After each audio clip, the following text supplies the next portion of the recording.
on the sneak. Pyle drives his way in. Touchdown. This is 365 Sports, powered by SicEm365.com. 3rd and 16. Mahomes rolling out. Looking, firing, intercepted. Picked up by Cooper DeJean. Gets a block. DeJean is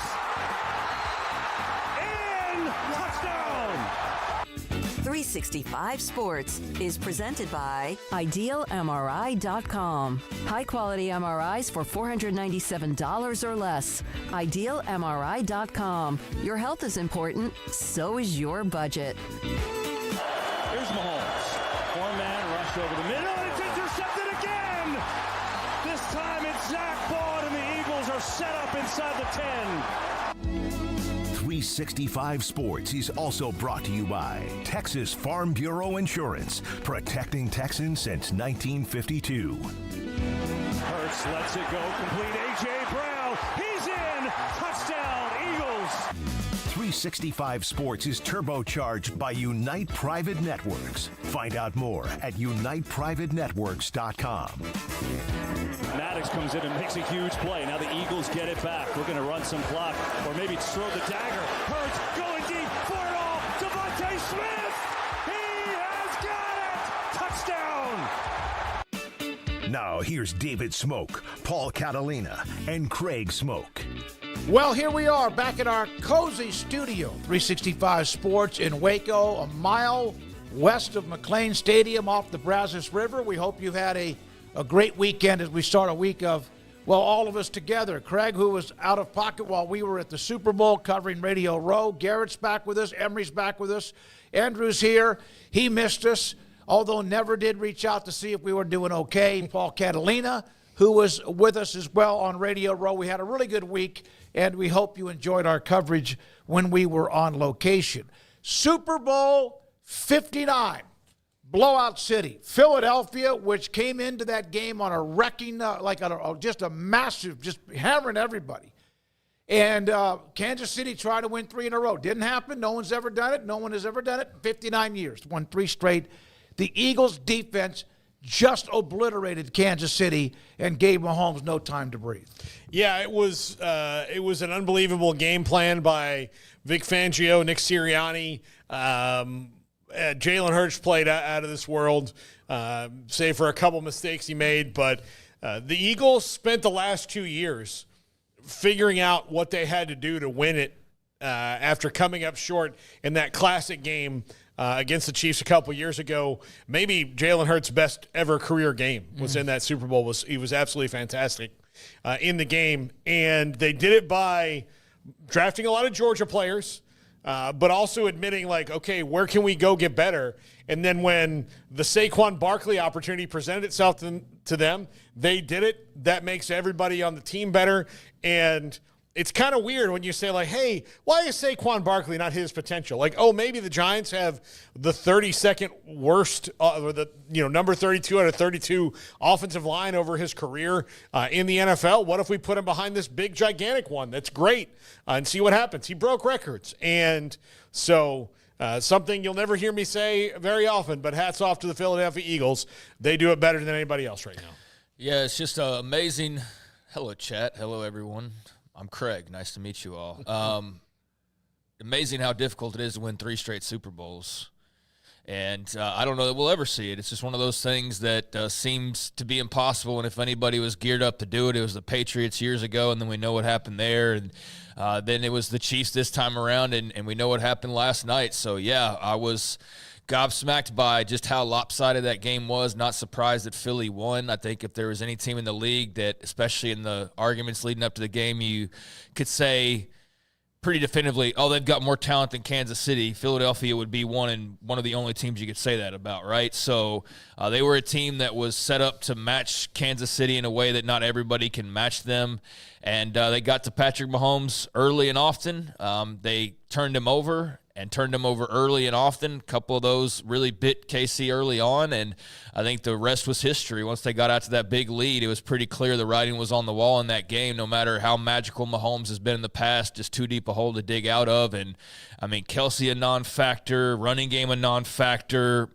I mean, a lot of things, a non-factor. Chiefs defense still really good, kept them in it at moments, but ultimately Jalen Hurts and company, just too many opportunities and too much help around them. And congrats to Philadelphia. I mean, that was one where I didn't have a dog in the fight. I wasn't necessarily rooting for the city of Philadelphia to celebrate another title, but congrats to them. And I was not necessarily wanting the Chiefs' dominance of all NFL talking points to continue for another year, although I would have been happy for Patrick Mahomes, but he'll be better because of this. I know that was a tough loss last night. Tough for a lot of people in our audience because I know we got a lot of Kansas City Chiefs fans, so sorry for you, but great season nonetheless, and that was not the most exciting game, but an emphatic way to end the NFL season. Well, as you guys mentioned, they have been building for this. They have young, also experienced all-pros, Pro Bowlers, future Pro Bowlers. They've done it really, really well. It worked out incredibly well. They played with their foot a little bit early in the year, and sometimes when they had a lead, they kind of all of a sudden looked up and they were like trying to struggle to get to the finish. Howie Roseman, this is a tweet about his offseason.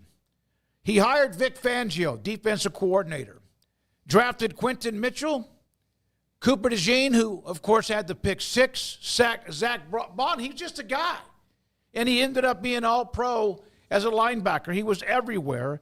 He also had a pick last night. Re-signed a guy that was going to cost some money in Gardner Johnson, hired Kellen Moore, signed Saquon Barkley, and also signed Mekhi Becton.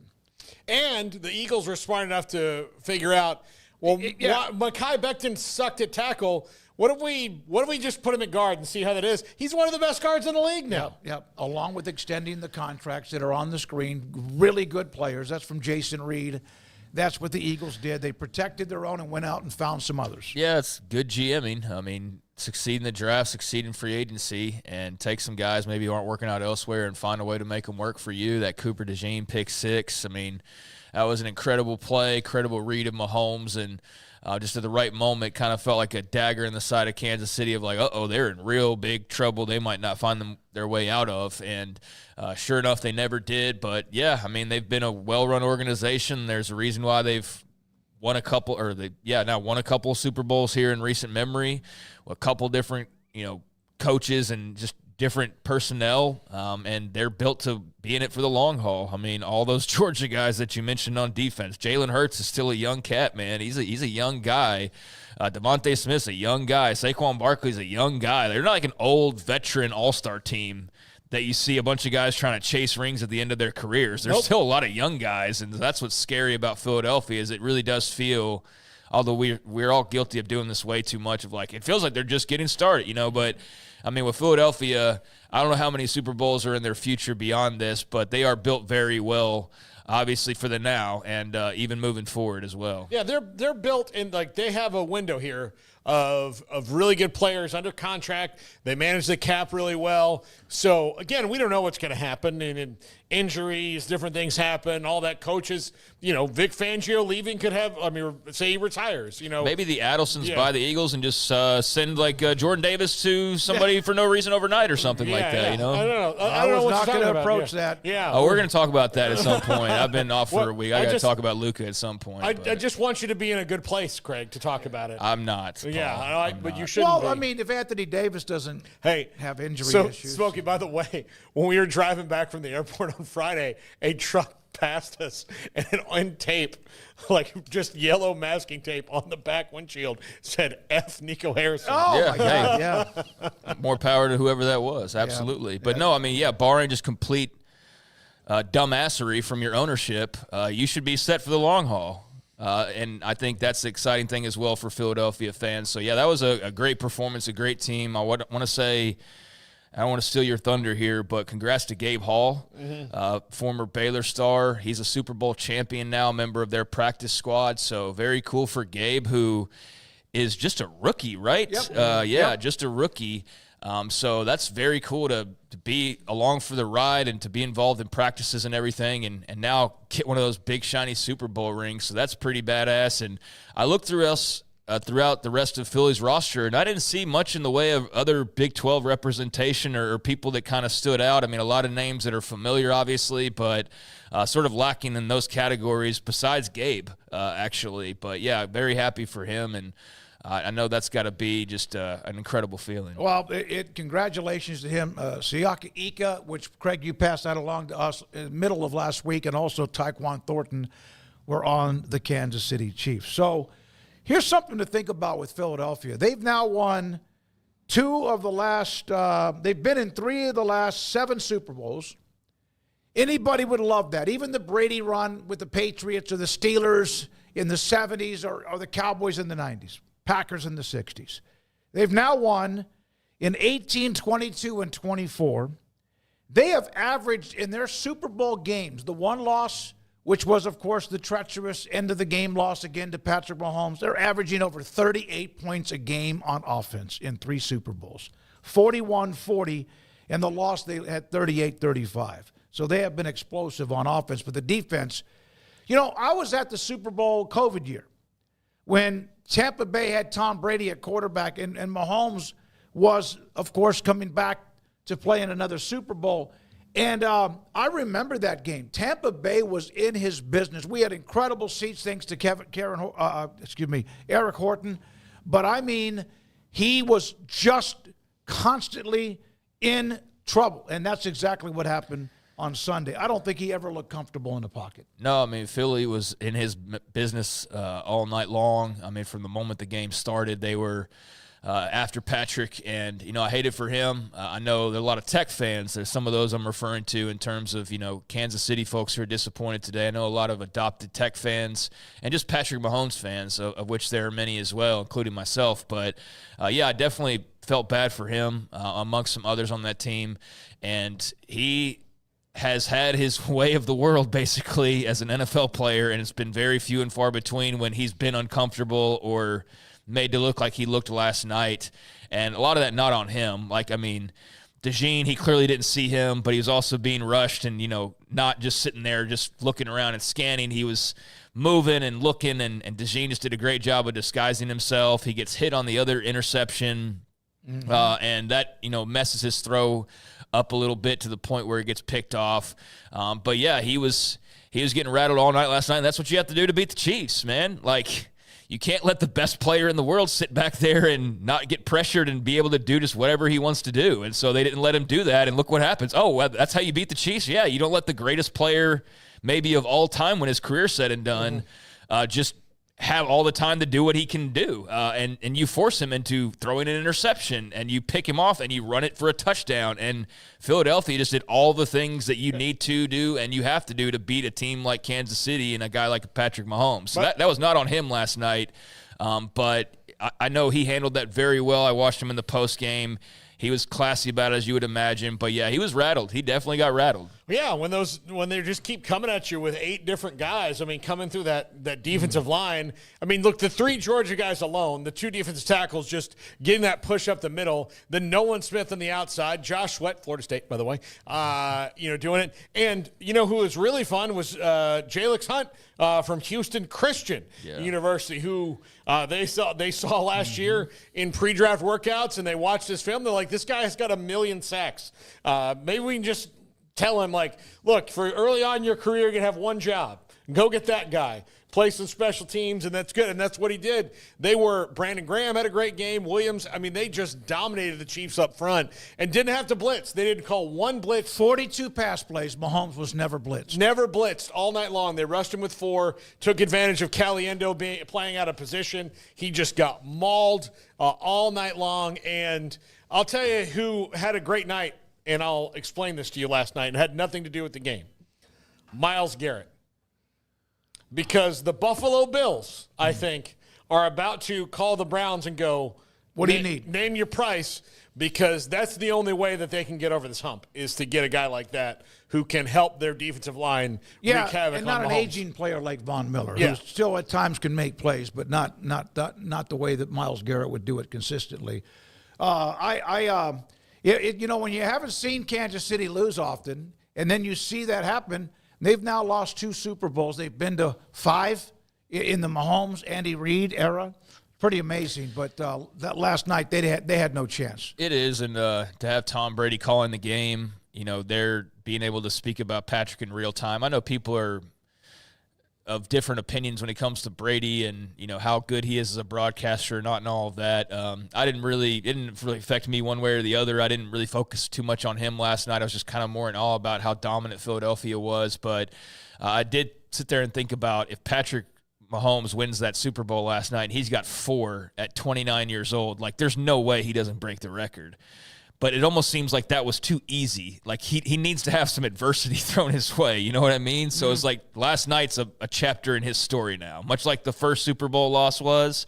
And then here they are, and they're about to run off 3 in a row. And now here comes a second Super Bowl loss. So this will be the launching pad to the third phase of his career when he goes and probably rattles off a couple more. But I think Philadelphia at least made his pursuit more interesting by not allowing this Chiefs team to go and just run straight to 3 and make history that way. Now it's like, okay, well, next year he'll be 30, and he's probably not going to play till he's 41. I mean, I know Bobby Stroop has said that Patrick's very much a family guy. Not that other guys aren't, but the way he has said it, he doesn't think that Patrick will be the guy who's like 42 trying to chase his 11th ring. You know what I mean? That he'd rather be at home being a baseball coach or something for his son's little league or something like that. So he doesn't think he'll be ring chasing into his 40s.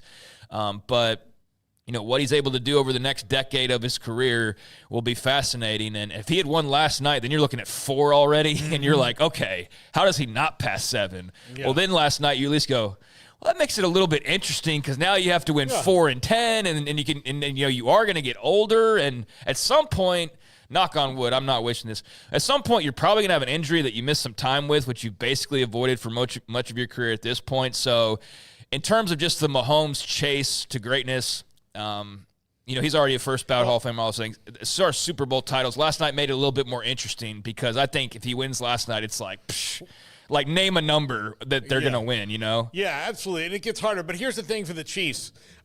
He set them up well with his contract so they have flexibility to do things they need to do. Now, they're not like the Eagles, and have somehow – they managed to move the pieces all over the board in the salary cap in a way that no one else does. But, okay, think about what's coming back next year. After a suspension, they'll get back Rashee Rice, who was injured this year anyway and will have more time to get healthy. So it's not like they'll do like many teams do and like, oh, well, the doctors cleared him. Like he'll actually have time to maybe beat Rashee Rice again because of the suspension, which doesn't work out for them but somehow works out for them.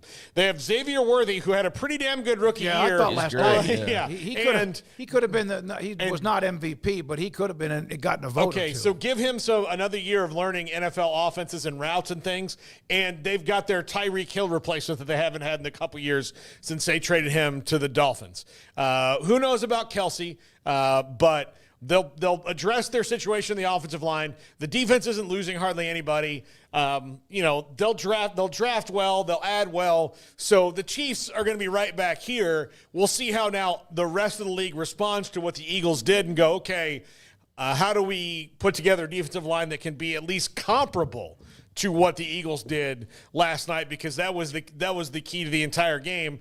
And also how the league chases what the Ravens and Eagles did, signing big-time running backs or making a new commitment to bell cow running backs after those two moves proved to be probably the best in free agency all year long. Well, I know one thing. The Eagles did it methodically. They just butchered some people, and the defense played out of their gourd. And I Jalen Hurts, what a story, huh? Loses his job in a national championship game. Tua comes in. He's the hero. Jalen Hurts goes to Oklahoma, has a really good run there, and it just seemed like everything he's done has always been class. And for him to be able to play that way, hit a couple of really nice throws, and just handled the game. Had the same almost identical stats to when he lost to Kansas City, 38-35. Passing yards, also rushing yards. He is something else. I'm proud for him because he's not thought of in that group with Mahomes and Burrow. And he gets a lot of unnecessary criticism, I believe, because all he's done really is win. He hit the wall at the end of last year, but I'll compare what happened to them a year ago to Florida at the end of Tebow, where like they had this great run, they lost, and then like it just kind of went off. And then they addressed it, and then this year, Ohio State and Philly have very similar situations. Okay, Nick Sirianni, Ryan Day, not really highly thought of in the elite coaching categories, even though all they've done is win, right? People, Nick Sirianni yells at people. He's kind of a crazy man. We don't like him. Ryan Day, his own fans are like, what a jagweed this guy is. He can't beat Michigan. We hate him. And then they both rattle off this year. Mm-hmm. They did everything they needed to do from organizationally to get their team to win. And so, yeah, I mean, there's a lot of similarities there. Okay. I have never been, and a lot of it, and this is not trying to brag or anything, but a lot of times I was in the stadium covering Super Bowl starting back in 1992, so I never really experienced the Super Bowl commercials. I've never been one of those that rated them very much. I know there's been some great ones along the way. And then last night I had the game on, and it's not because they started to separate, because I didn't care who won, but I guess I had more emotions about Philadelphia winning with Jalen Hurts, and I know they're an NFC East rival to Cowboys and Giants and Washington. But, man, that's a powerful stretch right now that they're on. Anything in particular jump out at you? Any of the commercials jump out at you? Now, I'm a huge fan of Tim Robinson and Sam Richardson, who did the Totino's commercial, which was very dark and very strange, but hilarious. The one where the alien got smashed in the doors. Yeah, that was pretty funny. It was hilarious because I love those guys. An alien was smashed? He had it's like it was kind of like they're spoofing the end of E.T., and he had pizza rolls, and it's them, and then there's like 3 kids there, and then he just dies, and like, oh, well, we didn't know him as well as you guys did. The kids are horrified, and they're like, oh, I have pizza rolls. Yeah, like it was very much them as their style of comedy. So that was the one I liked the most. That one, and I think I liked the Fast and the Furious Haagen-Dazs one a little bit, but. Yeah, I've never been a big commercial focused guy when it comes to Super Bowl. That one I got a chuckle out of, but a lot of them I didn't really pay that much attention to be honest with you. I got tired of seeing billionaires on TV. And Thank you. That was not something that I really cared to be inundated with, but that's the world we live in now. There was some that I was puzzled by, like the direction, or like how did this pass all of the tests of you spent this many millions of dollars to have something that's not even that funny, or like I don't even know what brand you were by the end of the commercial. I didn't feel like there were a lot of standouts last night. I felt like there was a couple times that were pretty funny, a lot of stuff that I was just sort of like scratching my head and whatevering, and then a lot of things that are just forgettable, quite frankly. So I don't know. But I also wasn't somebody that was just like sitting there watching every single minute of every single commercial break, because as the game started to get a little crazy, my attention span started to waver a little bit, and it became more of like the background than it did the actual focus. I saw this. This is from USA Today, that they did ad meter ratings, and the top-rated commercial based on all the data and all of what people do now when it comes to TV ratings was Budweiser First Delivery. It had been 10 years since, and Budweiser, the Clydesdales and all that, I used to love all their commercials. I really don't know much about who's running what anymore. But 10 years after their last ad meter win, they went back to the top of the ratings with a new star of the show, the Clydesdale foal named Jake. It's the 9th time that Budweiser's won the ad meter since 1999. So there we are from that. What did you think of the halftime show, Smoak? Well, I'm like probably a lot of people. I didn't really have an opinion. My only thing, and you guys are going to laugh at me, I could not understand 85 or 90% of what he was saying. I know and I could get that there was a message. I understand that there's a message. There were several. There were a lot. And I respected the artist, let him sing what he did. I love the fact that the American flag had, with the shirts that they were wearing, with some of that as well. But I could not understand much of what he was saying. And that's because I probably don't get to hear much of anyone what they're saying anymore. But you guys, I'm sure much different for you as your ages are different. Okay, Garrett didn't like it. He's a Kendrick Lamar fan. I'm a huge Kendrick Lamar fan, and I did like it, mostly because he took the middle part of it just to slay Drake over and over and over again for bringing his ex-girlfriend out to dance. Yep. To Serena Williams. Yeah, to singing the song that he wrote about him, which most diss track songs are, I mean, they're fine, but they're not very good. But Not Like Us is actually a legitimately fantastic song. Craig, I don't know how you felt about it. I know you're a Kendrick fan, but I mean, I wish you had done some more of the upbeat stuff, but I liked it. Yeah, so I thought I really like Kendrick Lamar. I'm just not a guy who rides around listening to much of his music. Like, I think he's very talented. I think he's a great lyricist, but he's not somebody that I enjoy like listening to on a regular basis. So for me, Lil Wayne would have set that place on fire and absolutely like crushed it out of the building, and that seems like the biggest layup. That they decided to go a different direction. They decided to go with the guy who had the biggest song in the world, and I understand that. It was very easy to spot the racist last night, and not because anybody who says like hip hop or Kendrick Lamar or whatever, but the people that were trying to say that he was like somehow undeserving outed themselves. Like, those were the people that outed themselves, because it's fine if you don't listen to Kendrick Lamar, but to say that he didn't deserve it, then you're admitting you don't realize he had the biggest song in the entire world over the past year, and like not even close. Like, you saw that song, heard that song everywhere. So that's why he was partially the halftime performer. And so it was definitely merit-based, if you will. He earned that Super Bowl slot, but I think Lil Wayne would have been a better choice. I don't think Kendrick's a big like halftime performer catalog guy. Well, because he's like he's more of a conscientious type of make you think type of rapper with great messages and society messages and people messages and things that make you think. It's not bubblegum hip hop with no message. It's again not something I choose. Like, if I'm riding around the car, like, I want to listen to Kendrick because I want to listen to something that maybe doesn't make me think as much. And so I think for the Super Bowl halftime show, if you're trying to just entertain, I think there's a different way you could have gone. But in terms of the how popular his song was and the Drake beef and all of that, like, I can understand where they were, or Jay-Z especially, was coming from, since he's the big decision maker. But I thought it was a miss, honestly. I thought they could have done better. Okay, I have thought there were some halftime performances. I can't name specific ones where I thought, I don't know if I'm going to like this one or not, and came away blown away. I thought it was really busy. Garrett, does that make sense? There's tons. Yeah, there's a lot going on. But I've seen even the practices of especially when you have like cheerleaders and a lot of the girls at high school, college type dancers that get around the stage. I've seen that before. It just seemed like it was kind of busy to me.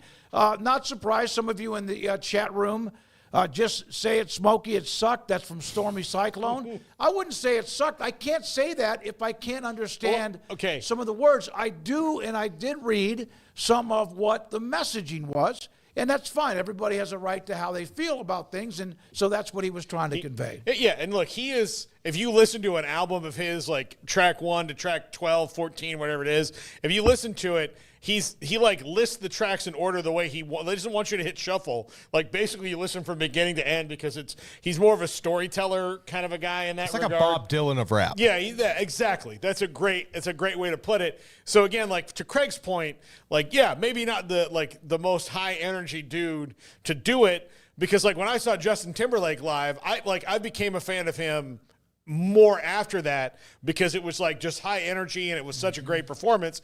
As where Kendrick Lamar, he's also not doing his thing, which is singing those things in order, right? He's not doing that, and he had to do 17 seconds of Humble, which is his biggest song ever. So even playing the biggest song in the world right now, and then the biggest hit he had before that, which people know him for, it probably wasn't the best thing to do. Paxton, it was terrible. Bracket Cat, no, not Bracket Cat. This is Wet Blanket, thought it was a low-budget halftime performance. He didn't get paid for that.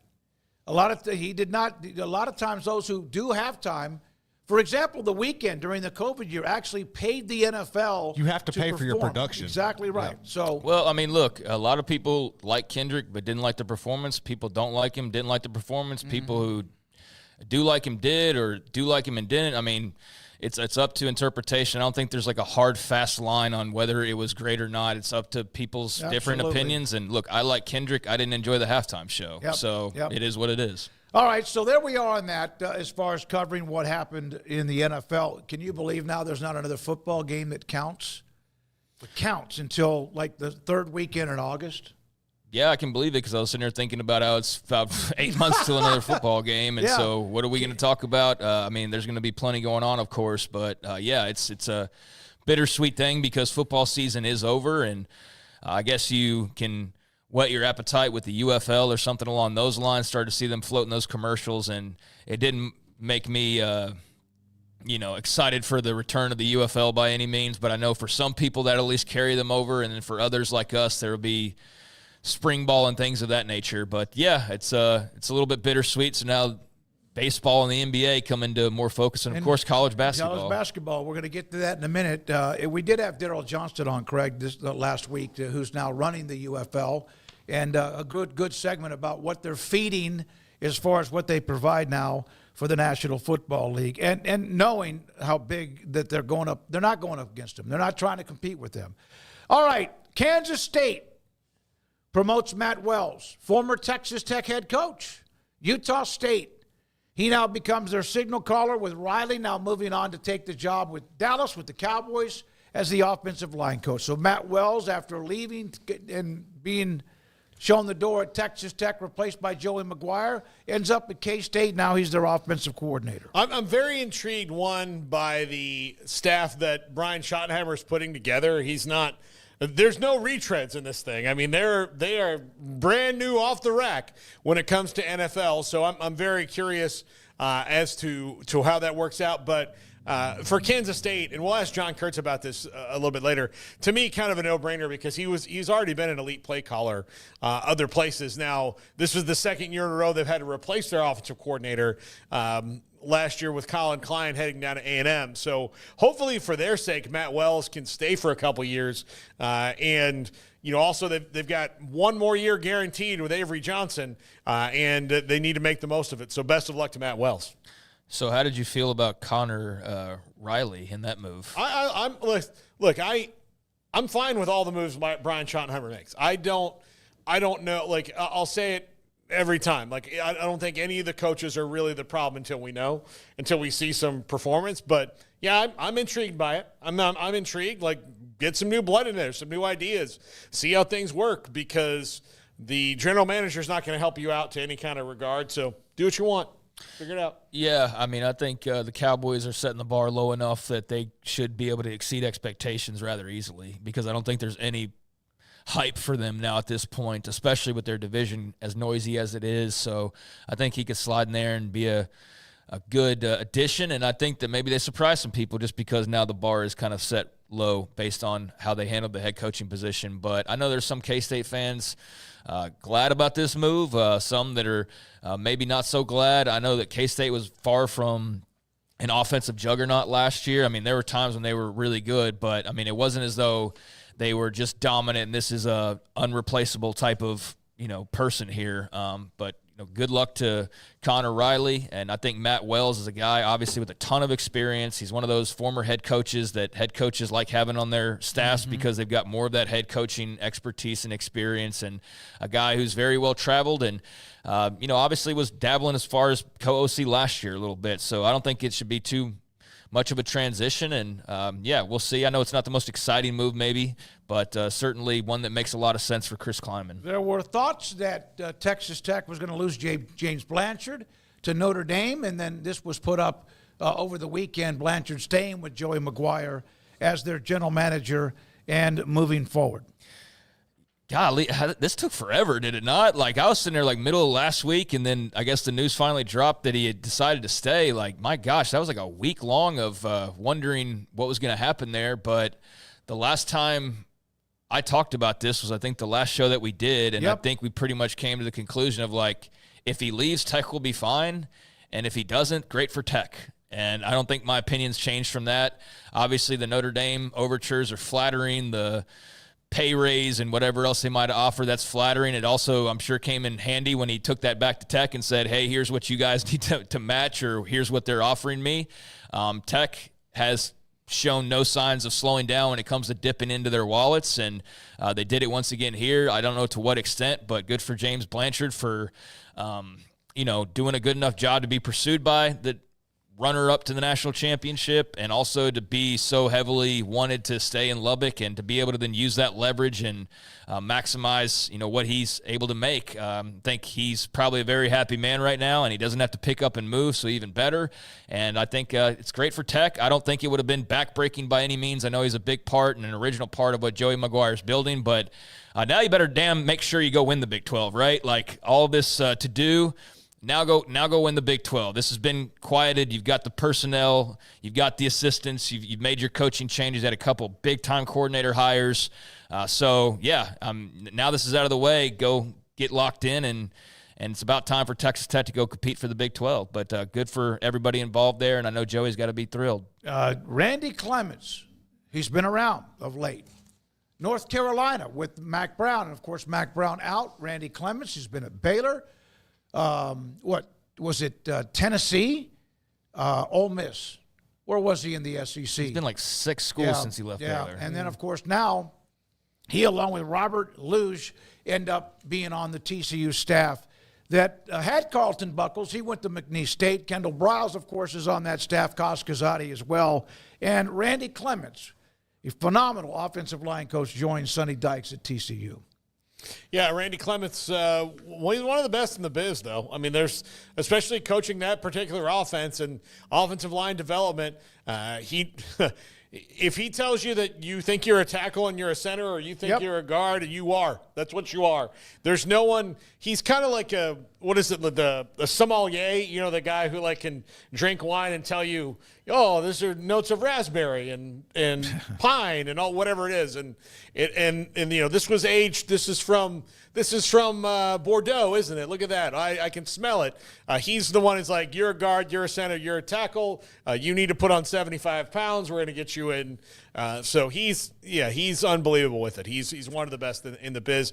And I've never met a player who played for Randy Clements that would not, saw off their leg if you told him to. Yep. Yeah, 2 thoughts here. One of them is that TCU's nearly halfway to having hired half the 2015 Baylor staff at this point during Sonny Dykes' tenure. I mean, now we're adding Randy Clements to what was already Carlton Buckles, was Kendall Briles, Kaz Kazadi, and I'm sure there's some guys I'm not even thinking of. But, not quite half, but a quarter of that old staff has come and gone through the doors of TCU's Fieldhouse over the last few years, which is just kind of funny and other emotions as well. But Randy Clements, I should also say, he's great, guys. He is, but he's also somebody we talk about literally every single year going to a new job. I mean, every single year. He was last at Baylor in 2016. In 2017, he was at Southeastern. In 2018, he was at Houston. In 2019, he was at Florida State. In 2020, he was at Ole Miss. In 2021, he was at North Texas.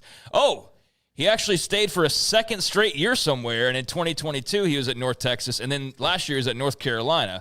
So he's been at 1, 2, 3, 4, 5, 6 schools in the past 7 years. This will be 7 in the past 8.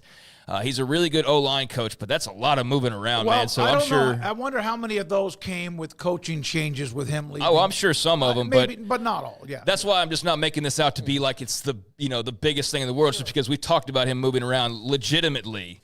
Literally for 7 of the last 8 off seasons. Yep. So he's been well traveled, and he's a really good coach, and that'll be a nice addition for Sonny Dykes and TCU. Arizona State. We didn't get much into National Signing Day on Wednesday. It's just not the same. It is if you're a player, any kind of an athlete signing that did not sign in December. But Arizona State, I wanted to throw this out there. I saw Chris Carpin put this up. Garrett, you know who Grayson Rigdon is? Yep. Who is he? Grayson Rigdon played 6-man football starting at Strawn. Then he went to Richland Springs, then to Benjamin, won 3 state championships, transferred to Columbus, became their running back, and won another state championship last year. 3 Yeah, he signed with Arizona State. That's one of those diamonds in the rough. Kind of watch what he does, but 4-time MVP and 4 consecutive state championship game wins, 59-1. As a record as a player. Bounced around a lot, though. Ended up at Columbus where Schobel, the quarterback, really good. His dad's the coach and other brothers on the team. They won the state title. Wanted to bring that up. That kind of something I've had in my folder for quite some time. Shane Beamer. We had, Paul, a young man from South Carolina on the show. Dylan Stewart, yes. Yep. He was That was a struggle. He is. You can tell he's going to have some media training. Somebody got great. Did he do the gun celebration, or was that? Am I thinking of somebody else? Is that Kennard? Yeah, that might have been Kyle Kennard. But he was really like, once the microphone turned off, I talked to him for a couple minutes, and I was like, no, that was Dylan Stewart. That was absolutely Dylan Stewart. Yeah. Well, I was thinking in my head like, no, this, like, when the microphone's on, you do this. But you could tell he's very shy. Yeah, I got some comments from very loyal listeners and viewers of 365 Sports, and it was a struggle. But you know what? Him doing that and then doing another one and doing another one, he has to be locked in. But it was good to see the young man. We did get him to talk a little bit before it was said and done. But Shane Beamer, South Carolina, on faking injuries. A team that we played this season, it's amazing how many times they had an injury on defense after the opposing offense made a first down, an explosive play, and had some momentum. There's debate about how long should a player be out to avoid this being, which can be contagious. You kind of see it sometimes more weekends than others. What would be the proper way, knowing that somebody actually might have suffered a bone bruise and has to goes down? What would be the proper way for a player who injured or not, faking or not? I'll just tell you right now, you got 105 players on scholarship now. If you can't afford to have a guy sit out a series, don't have his ass fall down and fake it. So start using that depth, coaches, because I think they should be out for the rest of the series. I'm totally for that rule. If you're wondering, yes, South Carolina did play Ole Miss this past season, so that's a very good chance that that's who he's talking about. But we saw that kind of throughout the SEC, I think, this past year, a little bit too much. And throughout college football, quite frankly, that's why it's become such a topic, and now will carry over the offseason and be, I think, one that we really drill down on. And I don't know what the answer to it is. The big question mark that throws everything for a loop is the quarterback. What if the quarterback gets hurt? You can't have him sit out in a series, especially if it's late in the game. Mm-hmm. So what kind of a determination do you make there? But it was very clear. I mean, there were guys that weren't even limping by the time they got to the sideline in some of the games I saw this year. I mean, it was ridiculous. And Ole Miss was the one that really stood out because once you noticed it, you couldn't not notice it. And there were a couple of games pretty close together where I was just like, dude, this is insane. Mm-hmm. But yeah, I think the quarterback piece is the part that you've got to solve completely to get to the end of this thing. But I'm for guys sitting out the series. I know there's downfalls of that, but I don't know how else you go about combating it, because if you don't punish them in some way, then why stop faking? So I don't know. Is a better decision to throw a 15-yard penalty? How are you going to do that? How would you explain that? Are you going to prove that he's hurt? So you can't do that? Nope. I don't know any other way to do it other than to, hey, this linebacker's getting up and he's limping and he's needed the trainers to come on the field.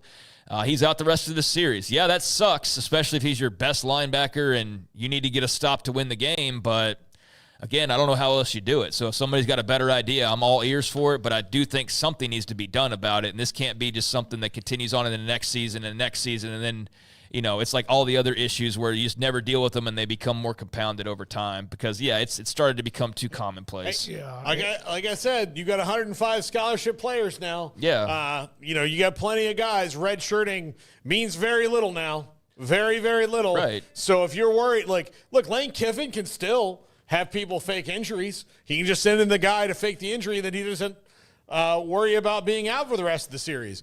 But you have 105, so go ahead. They can sit out for a series. From the chat room, hard to determine between an injury and faking it. If you make a player sit out a series, then you risk guys playing injured. And if you want that, then stop saying we're concerned about playing players' health. Why do you risk them playing injured? Well, because they don't want to sit out a series. Okay. But I think I would think in that case, then it's either going to be pretty obvious that a dude's not able to play, and you pull him and you go all right, the coach's job is to now say, all right, Dylan Stewart, you clearly are trying to fight through this because you don't want to miss a series, but pal, you can't go, you can't stand on your leg, you got to get out of here. But yeah, that's the logical answer is well, what about if a guy is only dinged up for a play? He's legitimately just needs to get checked out. Again, there's there's not a perfect answer to it. So I think that's everybody's trying to spitball and figure out if there is a better way. But if you don't do something, then guys are just going to continue to do it. And then it becomes like I said, what are you going to throw a flag? Well, then how do you prove that?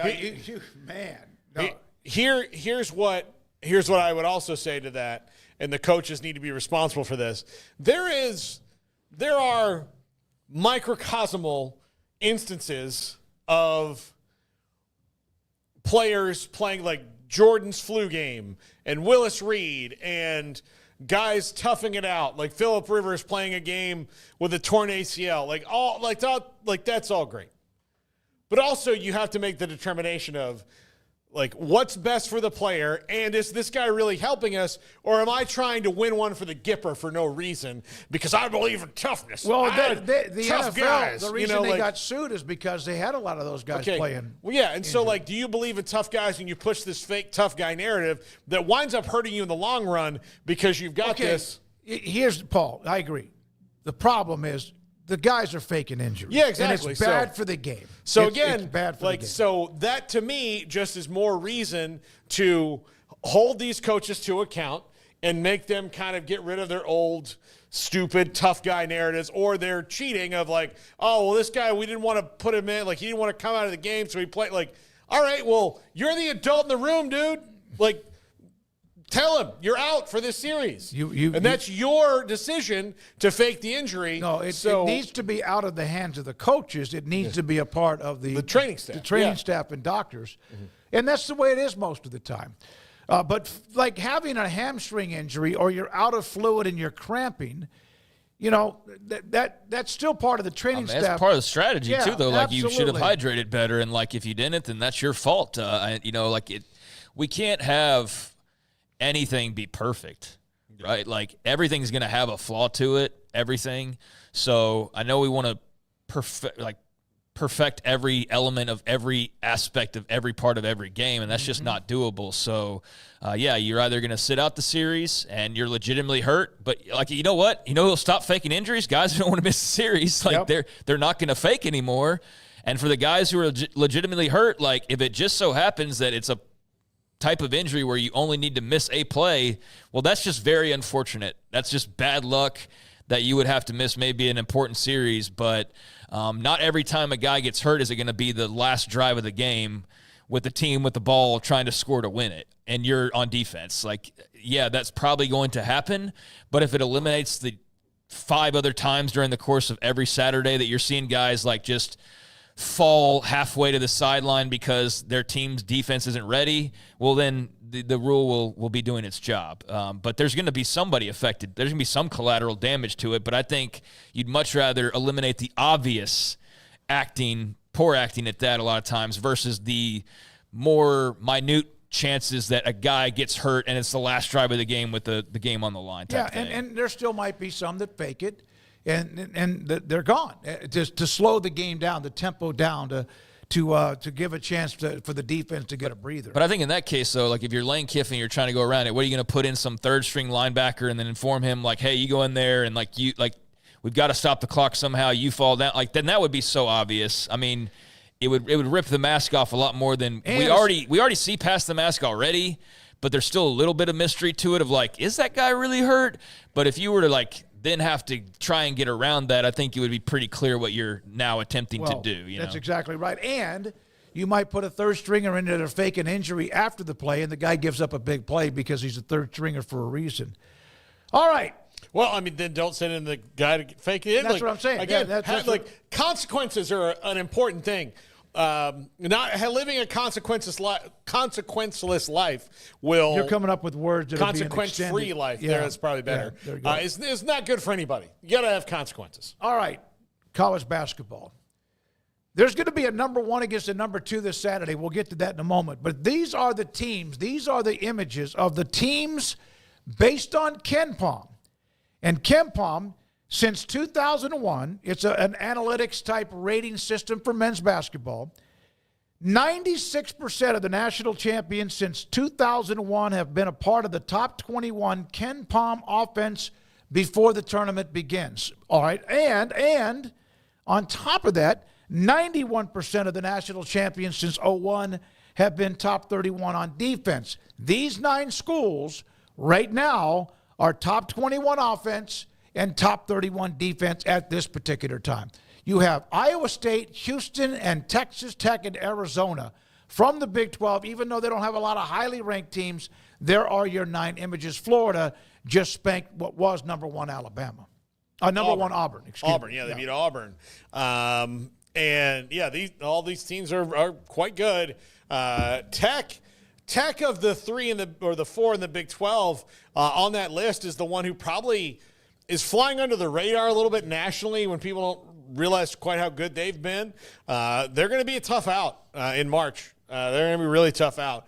Iowa State needs to get healthy, and then they'll be just fine. Houston's Houston. I mean, they're Kelvin Sampson, best coach without a ring right now. Speaking of Houston, they're hosting Baylor tonight, late tip at 8 o'clock.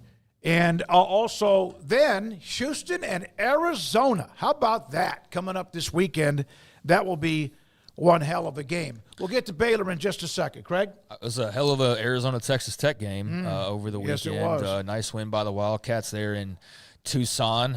And then big win by, I guess you're going to probably get to it, Jerome Tang and company over KU. But I think the Big 12's taking shape, and you see a handful of teams there at the top that are borderline, if not elite, and Houston's one of those. And I think Iowa State's been in that conversation, and Texas Tech's putting itself in that conversation, and Arizona's up there in that conversation. And I'm not trying to leave anybody out. I mean, Kansas is still Kansas, although they're not quite Kansas, but you're not going to like overlook them now. You know what I mean? Like they're still going to probably make some noise. Very capable of getting on the line, they're not somebody you're just writing off now at this point. So the league's very, very competitive, as you expected it would be. There's some teams though that are kind of carving themselves out as the top contenders, and you don't have that top 5 or that top 1 team right now. The SEC's got a bit of a stranglehold with those 2 Alabama schools right there at the tippity top. It's a Iron Bowl for the basketball title right now.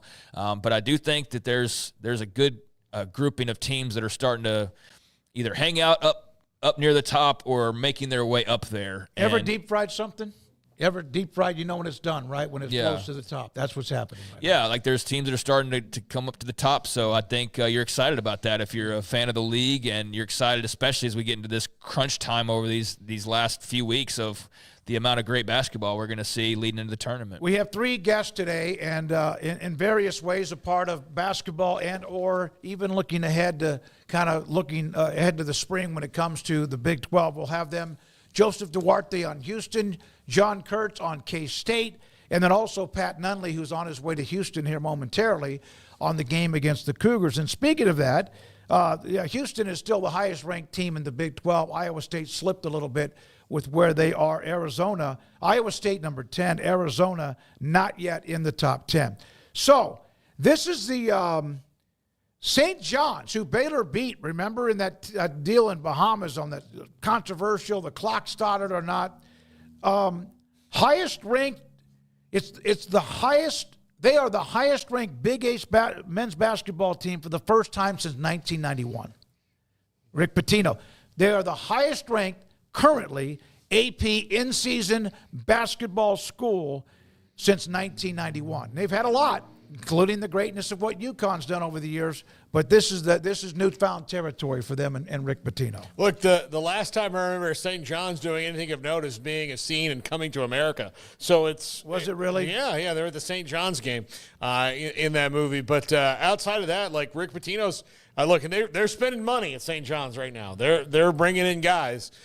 So I'm curious to see where it goes there with Rick Pitino and how long that run can last and how much gas he has in the tank. Yeah, I think he's fine. He seems to be younger than his age. Mm-hmm. He's having fun. He's but recruiting well. You don't get to pick though. When your age catches up to you. It's like Andy Reid last night. Like, he lost that Super Bowl, and you could sit there and say, like, oh, I got another 10 in me. Yeah. Probably not. You don't know how many times you're going to get back there, how many seasons you got left. So, yeah, Pitino seems like he's got a good pep in his step for where he is in life, but you just never know, at his age that you could be blindsided or just have it be a lot more abrupt than you anticipated. So, yeah, it's cool that he's flying high right now, and I'm sure for that community that we don't think of or hear much from as college football fans mostly, but do know St. John's basketball history, and I'm sure that's a pretty electric place right now. Also, one other note in basketball, Baylor, for the first time since December, had Langston Love. He was fantastic. VJ Edgecombe came back after missing a game. They get healthy, and then Josh Ojanwa is out for the year because of a knee injury suffered during that game when they beat, as they expected them to, against UCF. They exploded. Offensively looked like the best they've been. He goes out with a knee injury. He is out for the year. They are going to have to go almost all 6, 7, or 8 and under. And at one point in that game, I forgot who asked the question. They had nobody taller than 6'4" in the court. They're going 4 guards. Jason Asamoah better be ready to play more minutes. And I'm curious to see if they go into, like, Scott Drew's never been a guy to go into the bench and throw somebody out there that, just because they fill a role. No, not unless it's a blowout at 2 minutes left in the game. He's not so like, okay, well, we think he's going to be good next year. Let's throw him to the Wolves now. They don't really do that. So you're going to see 4-guard Baylor for the rest of the year. One thing about them is they won the game. They have been incredibly resilient, so we'll see. Houston, of course, has not always been 100%. They are like trying to play a bunch of pit bulls tonight. For Baylor fans who are nervous about this, and I understand why you would be, but if you go back several times when Scott Drew is forced to switch to something in the middle of the year. Yep, he's been successful. They've been pretty successful. They've gone on good runs when they switched from man to zone, when they switched back to man. Now they kind of run both. I mean, depending on who they've got. So if he's got to run 4 guards, he's going to run 4 guards. No We'll choice see how it goes. Who's on the roster. Yeah. Kansas State has won 5 games in a row. I remember I was at the game when Jerome Tang mentioned that Scott Drew visited their locker room to talk about the team he had back a few years ago, over 10 years ago, that started the Big 12 2-8, made a run, finished 9-9, and went, I believe, into the Elite 8 or Sweet 16. Since that time, now this is that's a great run. But when I put that up, that Scott Drew had visited their locker room that January 22nd at the Foster Pavilion, this is Kevin Bailey. Laugh out loud. One of those players knows that every one of those players knows that Tang doesn't have the coaching chops for that kind of a run. So he blasted him. And they're frustrated. K-State fans were frustrated everywhere. I reached out to him last night, and he goes, man, I'm thrilled. I did not think they could do this. I hope that but their problem, they're 12-11 overall. They're going to have to make a deep run and continue the run in the Big 12, and even then it may not be enough. But that's how things can come back to bite you a little bit with a comment about a coach. Oh, he's terrible.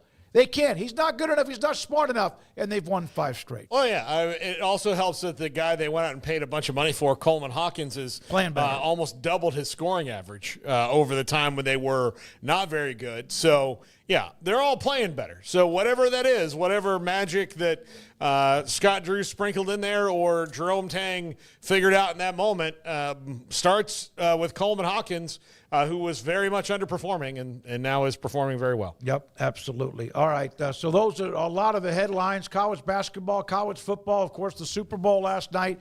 We will have John Kurtz of the Kansas City Sports Network on about K-State basketball, maybe some football notes too. And, of course, we'll also hear from Pat Nunley and Joseph Duarte. Paul's Top 5 at the end of the show. This is 365 Sports. PettyClinicLowT.com. Dr. Kent Petty can help you become the high-performance man that you want to be, need to be, used to be. Go to his webpage, his website, PettyClinicLowT.com. If you have symptoms where your energy's not the same, you just don't feel right, your ED, sex drive's not the same, your focus is bad, any of that, you just don't feel right. Dr. Petty can help you out. Contact him on his website. Tell him I sent you, and then tell him what some of the symptoms or all of them that you have. He can set you up to get that back, get your testosterone level back. How? Contact him. He will set you up, get your blood. He will take care of that appointment. Give your blood. He gets the results. And if your testosterone level is too low, Dr. Petty can give you an option to increase it. Become the high-performance man that you want to be, need to be, and used to be at pettycliniclowt.com. You want quality and personalized service for all your air conditioning and heating needs. Call Tradesman Services. They're a family-owned and operated company that has served Texans for over 30 years. Tradesman offers maintenance plans starting at just $12 per month and a free service call for all new customers. They're also experts in geothermal design, installation, and service. Visit them online at coolingwaco.com. I'll never get used to this.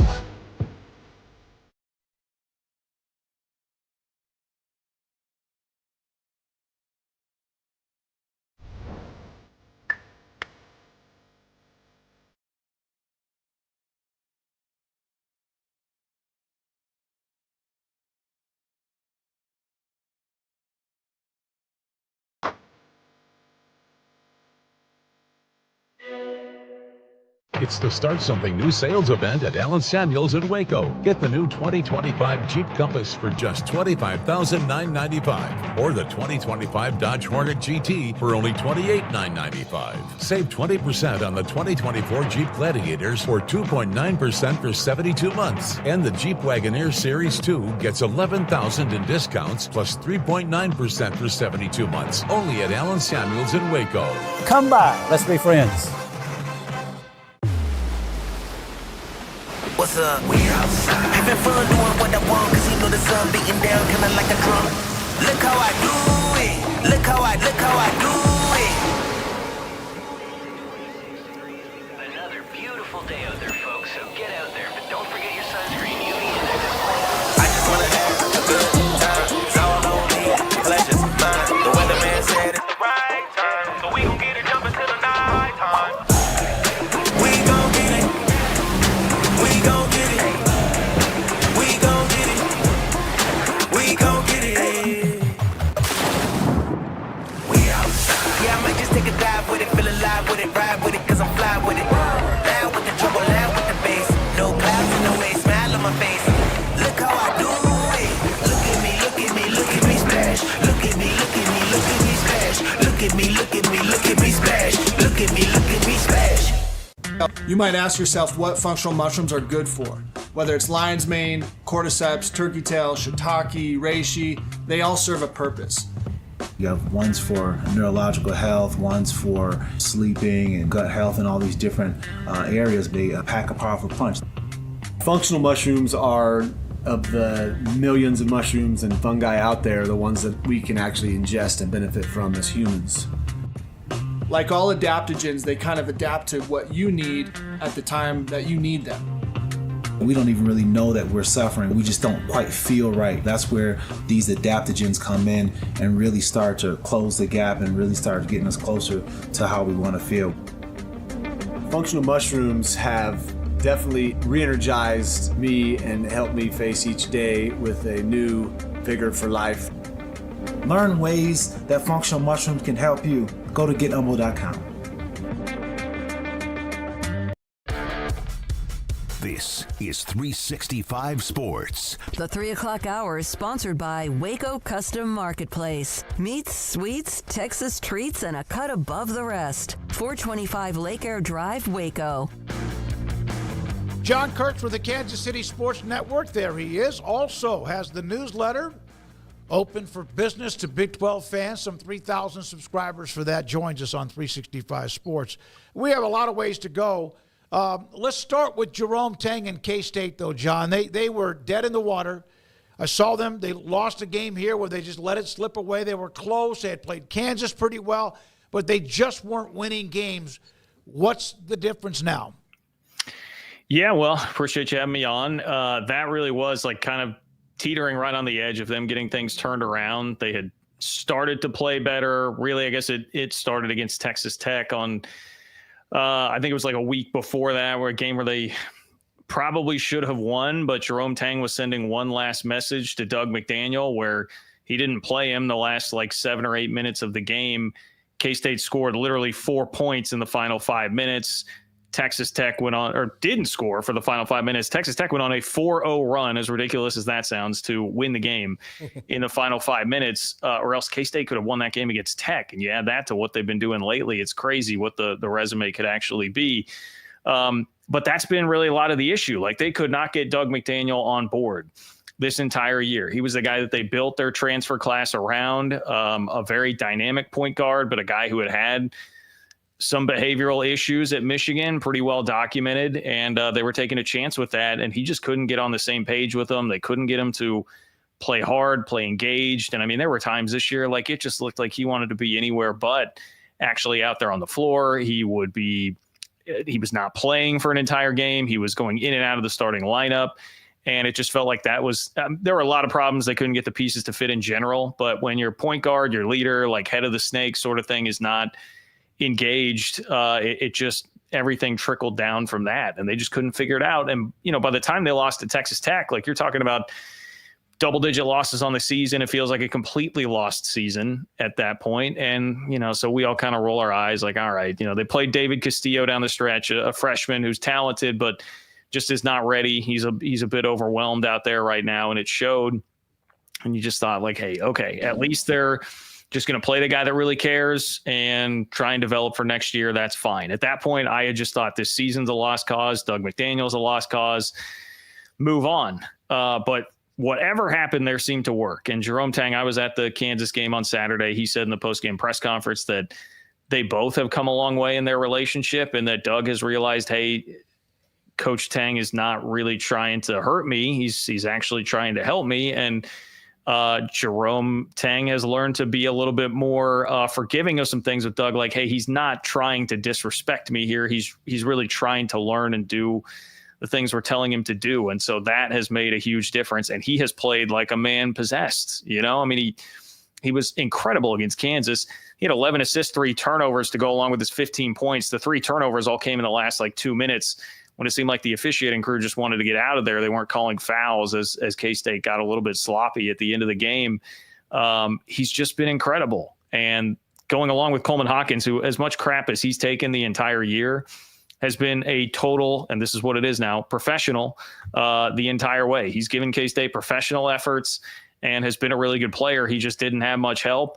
Now he does. Those two are leading the charge. David Gasson, who, again, is another guy that gives you a really professional effort, has actually been around the program for 3 years now, one of the few guys in college basketball these days that sticks around that long.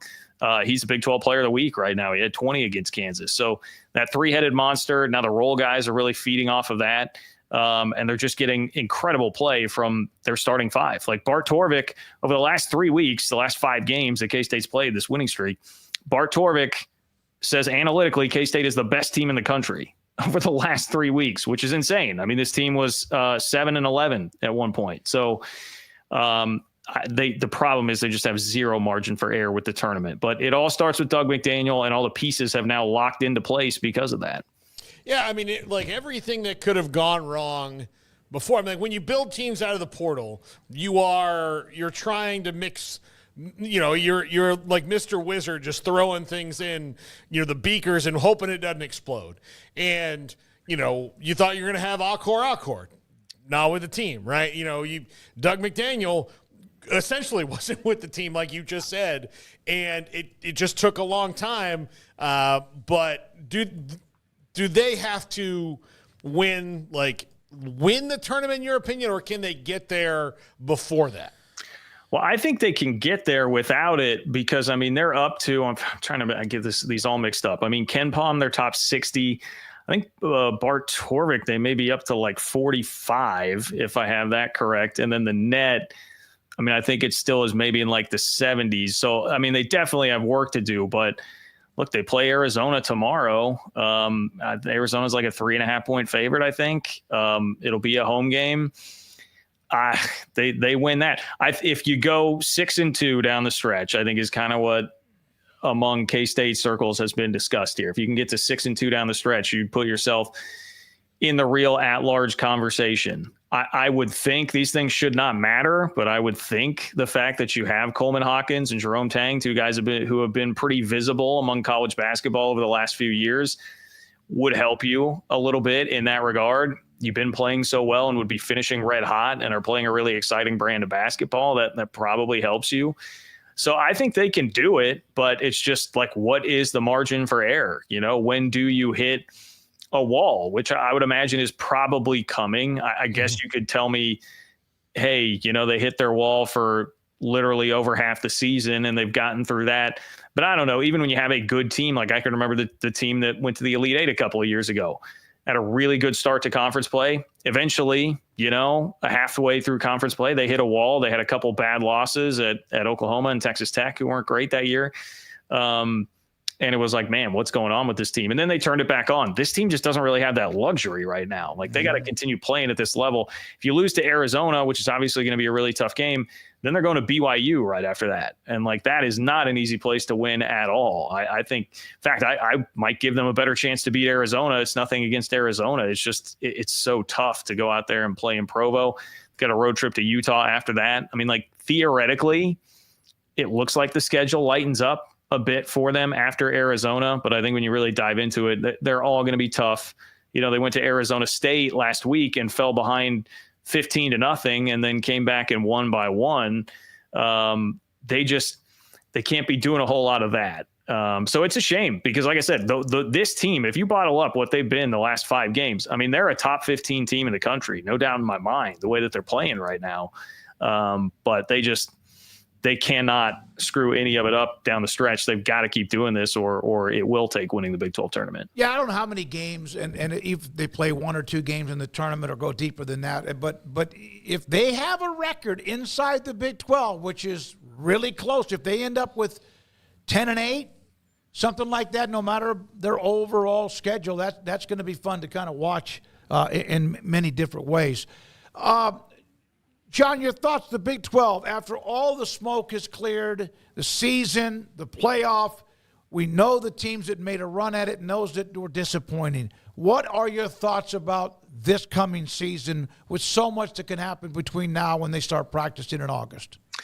Yeah, it's interesting. I mean, I feel, honestly, thanks in large part to Arizona State and to a lesser extent, like BYU, what they did in their bowl game too. Like, I feel better about the Big 12's place nationally at the table. It's interesting. I was just reading Pat Forty had written an article actually where the thesis was talking about ACC basketball and, hey, they may have a real problem on their hands with what ACC basketball has turned into. But he made a comment about the more overall big picture and said something to the effect of like, hey, the ACC is in better position than the Big 12 right now, and just kind of said that like it was an objective fact. And I was like, well, I mean, look, this was in relation, of course, to ESPN picking up the option on that TV contract. But I thought, if you're talking brands, like, okay, obviously, I mean, Clemson, Florida State, Miami, North Carolina, honestly, those are all better brands than anything that you have in the Big 12 right now. So I get it.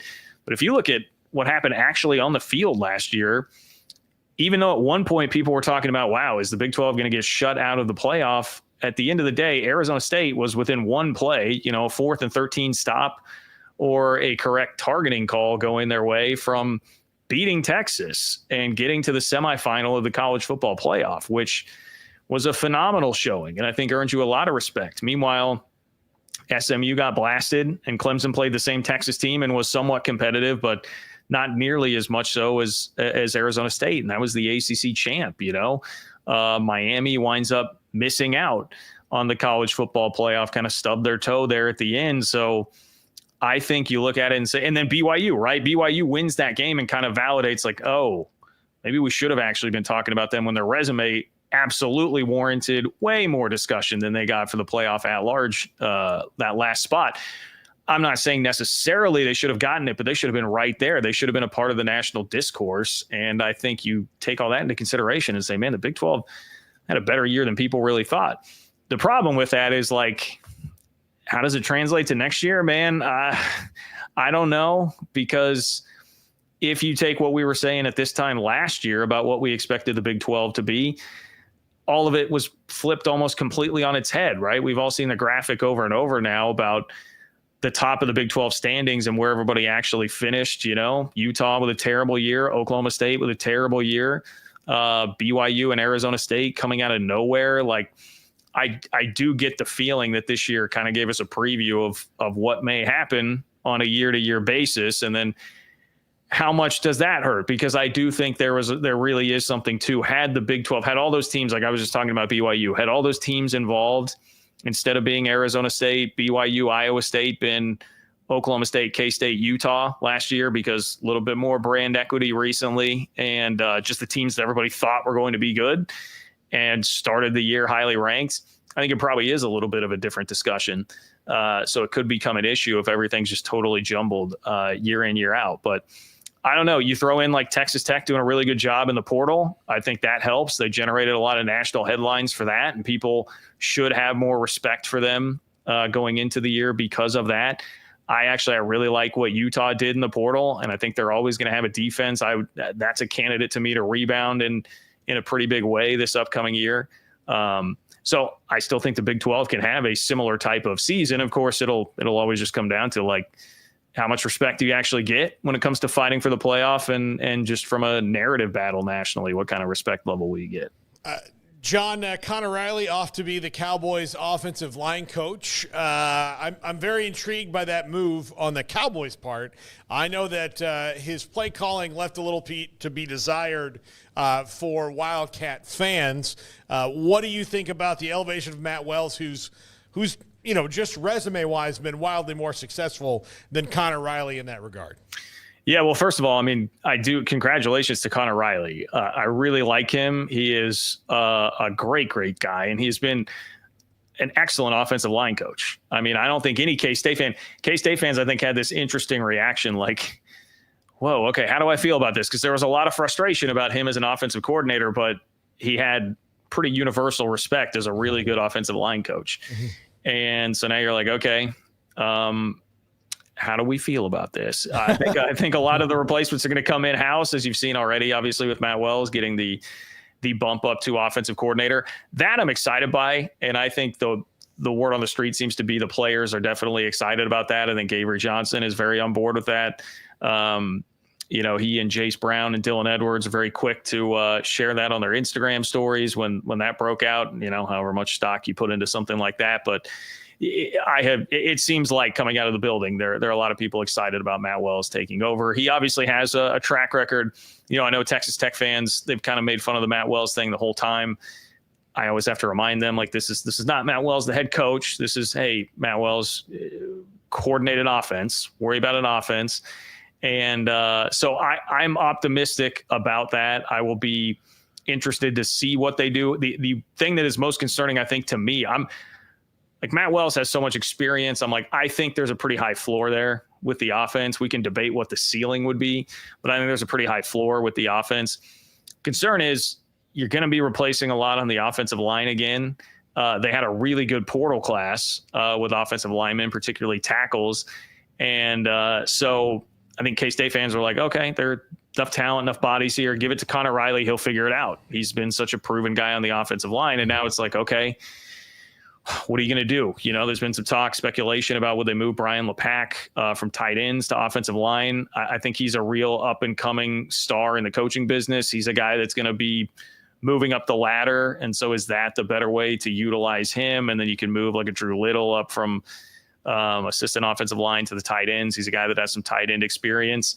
But even if you do think this guy's a really bright offensive mind, and if that is the move, how ready is he to take over day one in what's a big year, right? I mean, you can't be wasting years with Avery Johnson, and especially in the portal when you're spending a lot, resources, capital, everything on the tackles that you're bringing in here that you need to step in right away.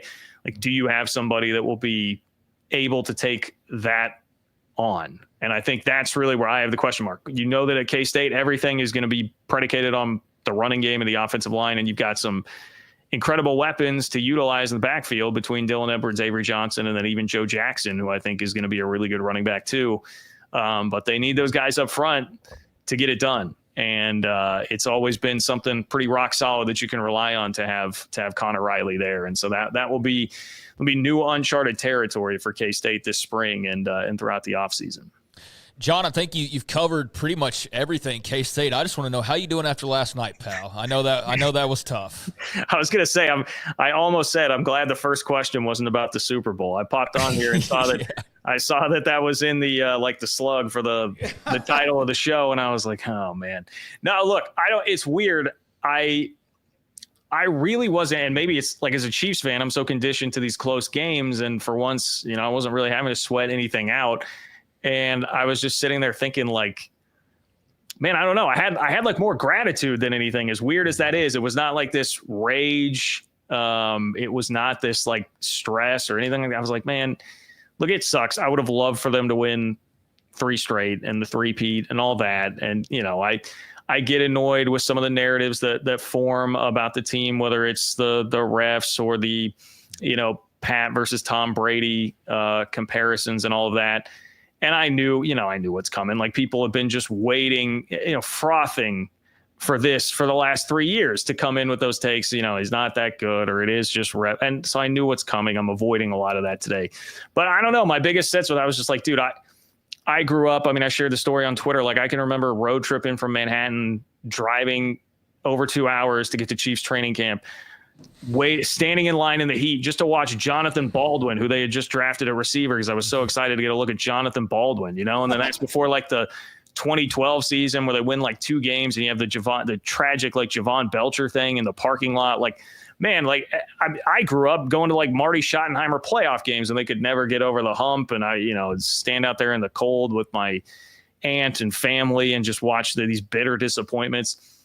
Never in the world did I think I would watch my team win a title, let alone, the Royals and all this. And between the two, I've seen them win 4 championships in the last 10 years. So don't cry for me. Don't feel too bad for me. We're doing okay in Kansas City. The sun came up today. Yeah, I have a very good friend who's a Chiefs fan, and we have a group text, and he didn't complain once during the game. And you know why? It's because a couple weeks ago, he was mad about like Andy Reid getting too cute with the play calling, and literally the next 4 texts were, "You don't get to complain about play calling. You don't get to complain about play calling. No. You can complain when things are actually bad." So no, I appreciate that sentiment, John. I wish more sports fans were mature like you are. Well, I'm not saying I'm always mature. No, there was a moment of maturity yesterday, at least, where I was like, I'd kind of prepared myself for it in the Buffalo game, because there were moments in that game where I was kind of like, oh boy, this feels like it might just be done. So I had been emotionally prepared for the moment for a while. And as much as I love the Chiefs, I mean, if I am being totally honest about it, love them. But my first love is K-State. My first love is college sports, college football. So I might be a little bit less mature sometimes when it comes to the college sports angle of it than I am with the Chiefs. Yeah, you have now won 3 of 5 that they've been in. Let's see. Yeah, like that 2019, 2020, and then the last 2. Yeah. And there's still what is a large chunk of teams that have never even played in the Super Bowl, much like there's 4, and like 10, 12 or so teams that have never won it. It's well, I think it's also good for Kansas City fans. They know that's not their last one. there's more that are coming. I mean, you don't get too far ahead of yourself, but I think you can all feel pretty confident about that with number 15 back there. So yeah, tough night for Chiefs fans, but love the way that you're handling it, John. We appreciate you as always, man. Yeah, hey, appreciate you guys. The one thing that sucks about it is I was like, man, this is just flashbacks to that Tampa Super Bowl. I was like, can it be someone other than the offensive line? No, now you're going to get me going too much, I guess. I was there at that game, and I brought that up. He never had a chance in that game either. It wasn't a high-scoring game, but Tampa Bay's defense was in his grill. And no matter who you are, including Patrick Mahomes, if you don't have a little bit of time, you start to get a little bit jittery yourself. Got hit in the leg one time when he threw 1 pick. But thanks, man. Appreciate your time. Good to have you on the show and all your perspective on many things, Big 12 and also with the K-State. And, again, open for business. You go to his Twitter feed. You can go to John Kurtz Open for Business to get that newsletter in your inbox occasionally. I think it's once or twice, 3 times per week. So there we are with that. Paul? Yes. What? Pat Nunley.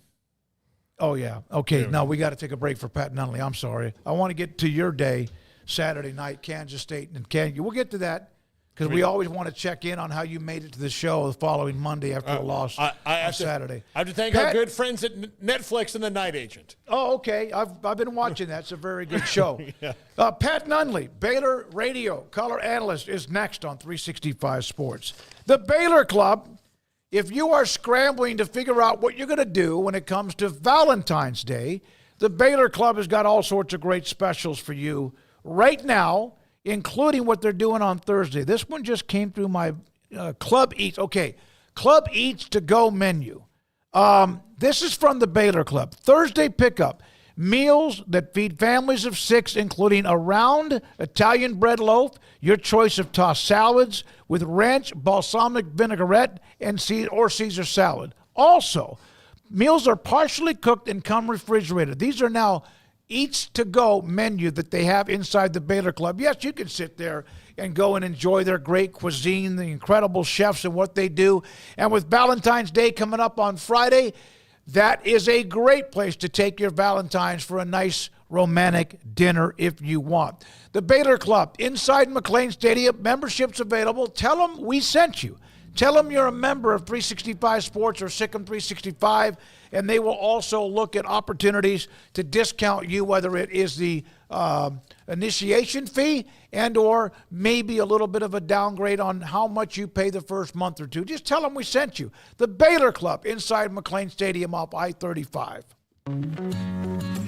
Established in 2007 and independently owned, Alliance Bank Central Texas is committed to helping families and businesses meet their financial goals. From their tellers to their board of directors, they know the importance of superior service and competitive products. Customers have confidence knowing that their financial needs are in good hands. It's your bank, Alliance Bank Central Texas, with 2 Waco locations, 4721 Bosque Boulevard and 191 Archway Drive on Highway 84, and at AllianceBankTexas.com. Member FDIC and equal housing lender.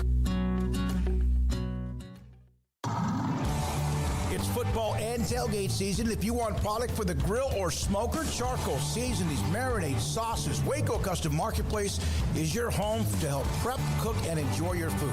Tailgate must-like brisket, tri-tip, fresh-made burgers, sausage, chicken wings, and if you want steaks, call in your order and pick them up. Bacon wrap fillets or any kind of ribeyes. USDA Select, Choice, and Prime that melt in your mouth. House-made sausage and jerky. Also, Waco Custom Marketplace, a one-stop shop for tailgating, barbecue cook-offs, and family get-togethers, fundraisers with fair prices to you, the customer. A bakery with fresh baked bread and kolaches. There's cold beer, wine, and soft drinks. Serving Waco restaurants and families since 1940. A cut above the rest. Waco Custom Marketplace, open Monday through Saturday at 425 Lake Air Drive in Waco.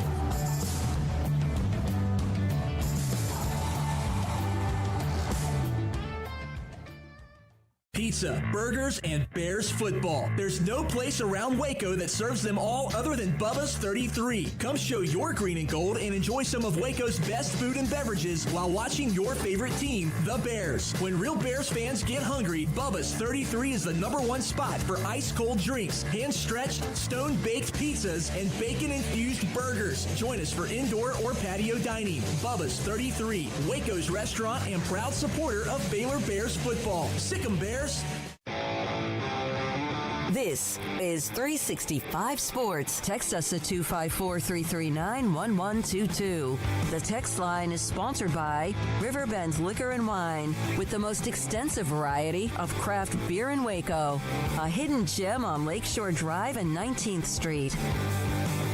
Pat Nunley, former Baylor, part of the Hall of Fame at Baylor Athletics, and also the color analyst for Baylor Radio when it comes to men's basketball, joins us on 365 Sports. So, besides the obvious, Pat, John Ojonwa is out. Your thoughts about, they have nothing else. I know Osamada's there, but, I mean, how are they going to defend people without any height? Well, that's the problem. And it's defense in the low post, but it's also rim protection. I mean, he is 6'10", and he's an athletic 6'10", and so not only does he get more than his fair share of blocks, but he alters a lot of shots, and he has become a really good rebounder. In conference play, he's, I think it's 7 points, 8 rebounds, might be 8.7 rebounds, but with those kind of numbers coming from the low post, that Baylor can win a lot of games doing that. So to answer your question, I think what they do, Smokey, is do what they or leverage a strength that they have, and that's team speed. And if they're able to get stops and get the ball in transition and utilize some of their 94-foot speed in a game, I think that might compensate for it. I think you're going to see, particularly tonight, they're going to try to keep Houston out of the half court and on Houston's offensive end. And Baylor offensively is going to try to get in the open floor as much as they can, because without Ojanwina, you've got to focus on what you do well. And that to me is pressure at the guard spot, and then it's team speed. Yeah, do you expect to see them now try to, 90 in a college game is tough to get to, but try to be in the 80s most nights? I think so. We're going to have to score points. And this is a team that has firepower offensively. And we've seen that time and time again. Now, you see it a lot more at home than you do on the road, which is, I think, the case for just about any team. But they've got to somehow take advantage of the firepower that they have. They're still one of the top, in terms of offensive efficiency, they're one of the top 10 teams in the country. And you just have to leverage that. And I think that's what they'll try to do. It's not necessarily they're going to outscore everybody, but defensively, they're playing the best half-court defensive team in the country tonight. I think Baylor's defensive efficiency is around 64-65. So it's a tough team to try to outscore, but you do have to figure out how to unleash the firepower that they have offensively. And now with Langston Love back into the offense, what you lose defensively with Ojanwina out, you gain offensively with Love coming in. With Josh out tonight in particular, just this is Norchad Omier going to have his hands full with Jawan Roberts more in a way that he wouldn't have? I think so. And I think the big key with Omier is foul trouble. He cannot get into foul trouble tonight. And I think that's really going to be the case for the remainder of the year, because it's been clear all season long that when Ojanwina goes out, we are small. And you talk about that, but then when you see that happen, we go from a team that does have some rim protection to a team whose tallest player really effectively on the floor is 6'7". And so, yeah, I think it's make sure that you keep Omier out of foul trouble. And it's also with Roberts, it's the old, don't give up shots that you can't defend. And with Roberts, it's front the low post. Don't let him touch it down there. Now, I'm not making that sound easier than it really is, but don't let him touch it there. And a lot of that, too, is ball pressure on the guys trying to throw it in there. But then when he catches it there, and hopefully that's not very often, you got a double team from the weak side and make him pass it out. So it's going to be it's very difficult, but I think that is the number one focus of this team defensively tonight is on Roberts in the low post. Pat, why does it seem like, and even when you played, was it this way guarding, left-handers always seem to be so smooth? Yeah, it just looks better. I've got a buddy who's left-handed, and when we go play golf, I watch his swing. That thing is just so beautiful. I don't know what it is, but this guy, not only is he left-handed, he is predominantly left-handed, and that's, I think, another thing they'll work on tonight. Everything is right shoulder with him. And so when you're playing him in the low post, or when he gets it at the left elbow, which he does a lot, you just can't let him go left. And he's 6'8", 250 or something. He's going to go about wherever he wants to go. But it's not only, David, is it a nice look, for a left-handed player, it just seems like left-handed guys are harder to guard. Mm-hmm. There's just something about it that the ball's coming out of the left hand, not the right. You don't anticipate it quite as well. And they all seem, at least the left-handed guys I always played with, that played 3 and 4 spots, always seem to be kind of nasty. It just seemed like they always had loose elbows and all of that. But I don't know. Bottom line is he's a really good player, and he's a graduate player, and he has spent his career at the University of Houston. I love that part of it. Obviously, wherever somebody is, but to have it all in one place with Kelvin Sampson and that program, that's awesome. Yep. Pat, I thought this a couple weeks ago when Love and Roach went out. Sometimes, and they don't need them to be out a long time, but I think that was good for VJ Edgecombe. It was really good for Rob Wright, obviously, because he got to show what he can do, and he's the kind of take over a game guy at point guard that they maybe haven't had in a minute. But for VJ in particular, and now similar situation where he's going to have to go hunt. Has that maybe accelerated his effectiveness over these last couple weeks because now there's not anybody kind of stopping his progress out there? Yeah, Paul, I think that's a great point. And I think, obviously you need bodies and you need players like Love and Roach, but when those guys were out, it was Edgecombe's job. He was the slasher. He was the driver. He's not deferring to anybody else to do that. Now, Rob Wright's going to do that as well. But when Edgecombe's on the floor, I think that this will be the case even tonight. Now, he's still a little bit raw. He's got a lot to learn. But nobody on the floor does what he can do on the floor when he does it. And you got to take advantage of that. And one way you do that is you get him in situations where he's isolated. He's making threes now, and he is really hard to guard. But I think that the situation you just talked about, Paul, allowed him to spit the bit a little bit and be able then to really do what he does best, and that's just play. Nobody gets loose balls like DJ Edgecombe, and he gets rebounds that he'll come down with it, and you think, how did he even do that? How did he even get to the ball? You got to unleash him, and I think now that he had that spell that he had, even with Love and Roach back, you're going to see a lot more of that.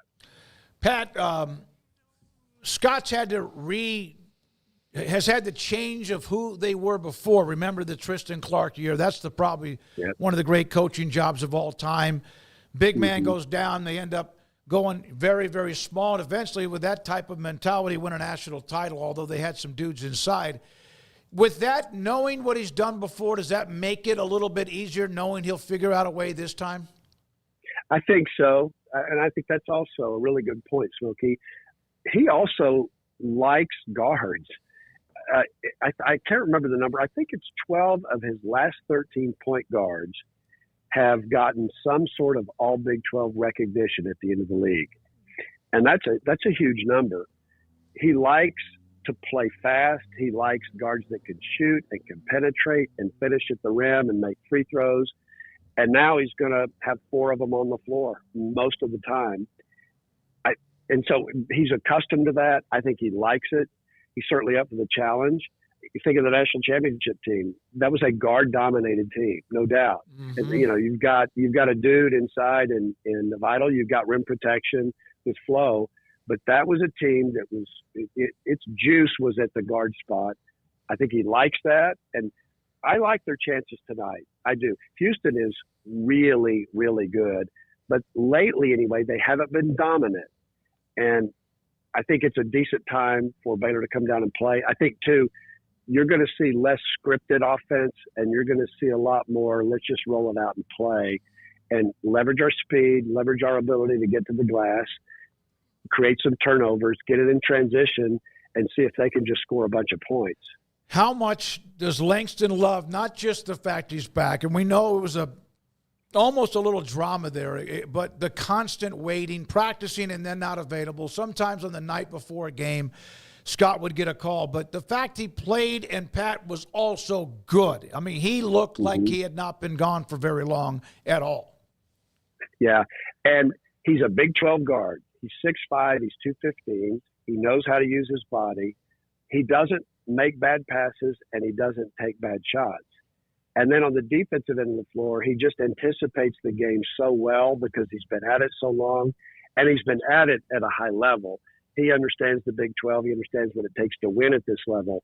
So the numbers are great, but the experience and the savvy and just the wisdom that he has from having played so long is invaluable. And they're really going to need that down the stretch. So I'm hoping his level of play continues tonight and throughout the rest of the Big 12 race, and then as far as this team is going to go, getting him back is huge, particularly with the loss of Ojanmona. Yeah, they can't just – they had 40 points off the bench. 40? Yeah. I asked Scott when was the last time he did that. He goes, probably when we actually had an 8 or 9 man rotation. It can happen. You know, it's just, it can. Yeah, I saw that. That jumped off the page at me. I said, Scott, what is this like? You had 40 bench points, and he just rolled his eyes. Yeah. Pat, is Kelvin Sampson the best active coach without a championship right now? Probably so. And, you know, he made an interesting comment, and this was back when his team went to the Final Four, about to play us in the Final Four. He made an interesting comment. He said, you have a number of coaches in the Hall of Fame that have never even been to a Final Four. Gene Cady never went to a Final Four. John Chaney at Temple never went to a Final Four. And it's hard to do. It's hard to win it all, obviously. It takes a lot more than just having a good team. But the work that he has done down here, I think here more than any place else he's ever been, including Oklahoma, has been noteworthy for sure.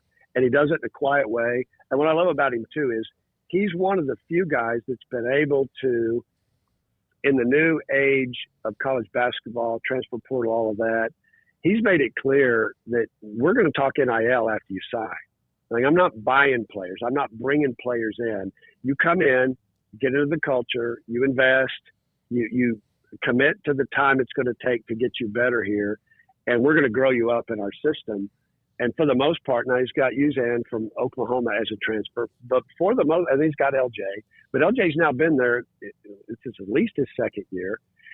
You've got guys that have now kind of grown up in that program. Roberts is Exhibit A for that. And man, this day and age, that is hard to do. And if you can pull it off like he has, you're going to have the kind of teams that he's got now. Yeah, I think he's a great coach. He's a great recruiter, motivator. But I also think he has that that he kind of has that aura that you don't want to disappoint Dad. And that's kind of like who he is, not because of some kids in their back, nothing like that. It's like you don't want to disappoint Kelvin Sampson. No, you don't. And one other thing I like about him, and I like a lot about him, he is very gracious. I remember when Baylor had its run, he was the first guy in the league really to stand up and say, "That's a special team. That's our team. We're pulling for them." And so he's a guy that there's a lot more to him than meets the eye. He looks gruff on the sidelines, and he is, and that's just the way he coaches. But his players love him. They love it. And he respects the jobs that other coaches have done across the league and across the country. And he might be Scott Drew's biggest fan.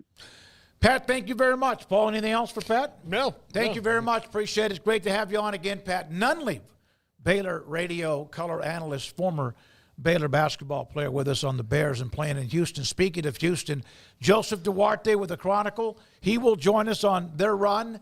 Right now you have Arizona and Houston at the top, and Texas Tech is right behind both of them in a run to see who's going to be a part of what's seeding. Still a long way to go, but it's not as far as you think with the Big 12 tournament in Kansas City in March. This is 365 Sports. Richard Carr, Buick GMC Cadillac, they are the people that you can count on for great deals, great customer service, great offerings, great vehicles to choose from, and just a great time with the people over at Richard Carr. I've dealt with them on multiple occasions now at this point, and every time I've walked away feeling great about the way I was treated and the offers that I was given and the way that my car was taken care of as well. So if you want to be a part of that, well, they are open arms, and right now they have the New Year, New Ride Savings event going on at Richard Carr. It means all 2024 cars and trucks are priced to move. You can also bring in your trade and make them an offer on dozens of new 2020 vehicles on the lot. Right now, that includes saving $11,000 on a 2024 GMC Sierra SLT with a qualified trade-in. That's right over $10,000 off a 2024 GMC Sierra SLT with a qualified trade-in.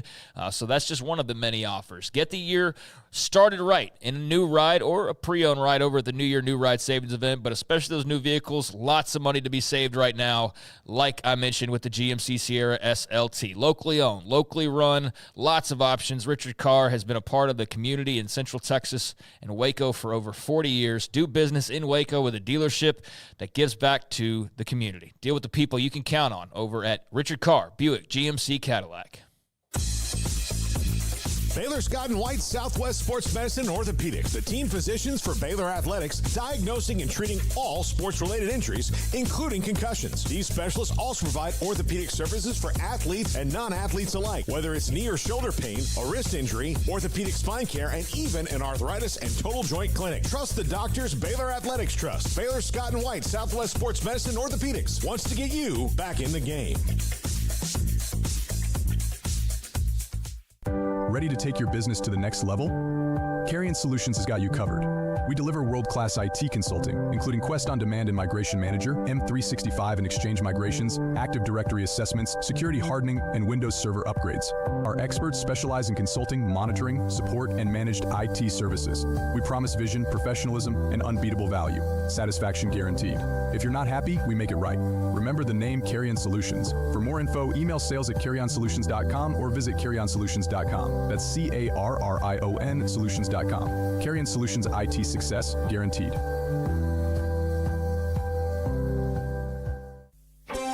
Developed by Startup Waco, a nonprofit organization, GXG is a program designed to support the entrepreneurial development of Baylor University student athletes through NIL activations. The program helps student athletes maximize their platforms and offers a comprehensive support system for them to create and grow new businesses that not only benefit themselves, but also uplift the local economy. Fans who wish to support student athletes can donate to GXG via the GXG NIL Fund, BaylorBears.com/GXG. Contributions to support NIL activations through GXG can be made at BaylorBears.com/GXG. For more information, follow @GXG_GreenXGold on social media and visit the official website www.gxg.startupwaco.com. GXG, empowering student athlete entrepreneurship and uplifting the local economy through NIL activations. This is 365 Sports, powered by Sikkim365.com. The 4 o'clock hour is sponsored by Boozer's Jewelers, the wedding ring store, specializing in custom jewelry and repair, all in-house. Now here's David Smoak, Paul Catalina, and Craig Smoak. We just mentioned had Pat Nunley on Baylor and their game tonight in Houston against Kelvin Sampson. The Cougars ranked inside the top 10. Joseph Duarte, Houston Chronicle, joins us. He's at the arena. I saw the picture that you are there, game number 24, Baylor. Joseph, Baylor has this constant thing with injuries, but Houston's had to battle a lot of theirs too. It's a tough game. It's a great conference. Your thoughts about where are they health-wise right now? Well, it's also coming up on mid-February, so a lot of teams are dealing with this right now, Smokey. But Houston, 2 injury reports. Emmanuel Sharp, they sat him out. They kind of basically shut him down the last week. He missed 2 games, had been dealing with a really nasty ankle injury. They felt like that rest has helped him. He'll play tonight, so that's big for Houston, second leading scorer. And then guy you're familiar with, LJ Cryer. He's been dealing with an injury on his hand. It's like the knuckle on his pinky finger, and he's going to give it a go. He was at practice last night, had it wrapped in ice. Not much they can do with it right now other than just, give it time to heal and ice it down. But this is probably, in terms of guys that they have back, about as good as Houston has been in a while on the injury front. Baylor's going to have to go small ball for the rest of the year. This obviously, the fact that Jawan Roberts exists and walks the face of the earth should mean good things for him tonight in particular. But can they, if Baylor kind of gets it going their way, do you think Houston can run with them with that 4-guard lineup they're going to throw out there? That's a good point because yesterday Kelvin Sampson said this Baylor team was probably the best transition offense that they faced this year and may faced for the entire year, and that was knowing that guys like Langston Love and Jeremy Rhodes, those guys are healthy or back in the lineup, and that's something Houston has the ability to run the floor tempo wise. I don't think it's necessarily what they like to do. But on the flip side of the first part of your question, they want to get Jawan Roberts involved inside. They've used him in multiple ways recently. In fact, in the second half against Colorado, they decided that was going to be the game plan, and they did the same thing against Central Florida. So they want to be able to go to him, and if they have to, they use him sort of as a decoy. Where I think his passing is really underrated, and that opens up stuff on the outside for the guards. So Houston, they've scored in the 80s before. I don't know if that's necessarily their deal offensively, but if it comes to that, they do have at least now the guards and the lineup that they feel like they can put up some points. Joseph, so many times when we talked to you last year, everything was brand new, right? It was the first time being here, first time being there. And there's still some of that. Like, you didn't go to every arena last year, but just in terms of kind of like Houston's in the Big 12, they've got their bearings about them. They're having success in basketball as expected. But what's it been like on the beat and just covering the league now for a while? Basketball-wise, what have been your impressions? Well, I'm old enough that I was on the tail end of the Southwest Conference when I was in college. So I was in the Big 12 when I covered the Longhorns. So I had been in the league, so I got in before Houston did. And it's been interesting because you look at the first 11 years I was on the beat. It was Conference USA and the American, and they're just there wasn't a lot of interest in when Temple came to town or when East Carolina or South Florida came to town. And you see now the schedule. It didn't happen last year, but Baylor finally comes to Houston. You look at Texas was here last year, TCU, Texas Tech. And, that just brings a whole nother dynamic to a fan base that has really for decades wanted to join a power conference. So on the basketball front, it's been really interesting. And just, going to some of the places like, who would have thought, and this isn't even a Big 12 thing, who would have thought a couple of years ago that, Houston or anybody would be playing at Arizona or Arizona State next week, those Pac-12 schools. So it's definitely a different looking and probably imagined Big 12 that what Houston thought they were getting into with what it looks now. But it's been fun, and for football, for basketball, they've hung in there. I think they're 25-4 since joining the league in the regular season. That's pretty impressive. Now they just need to get football on par.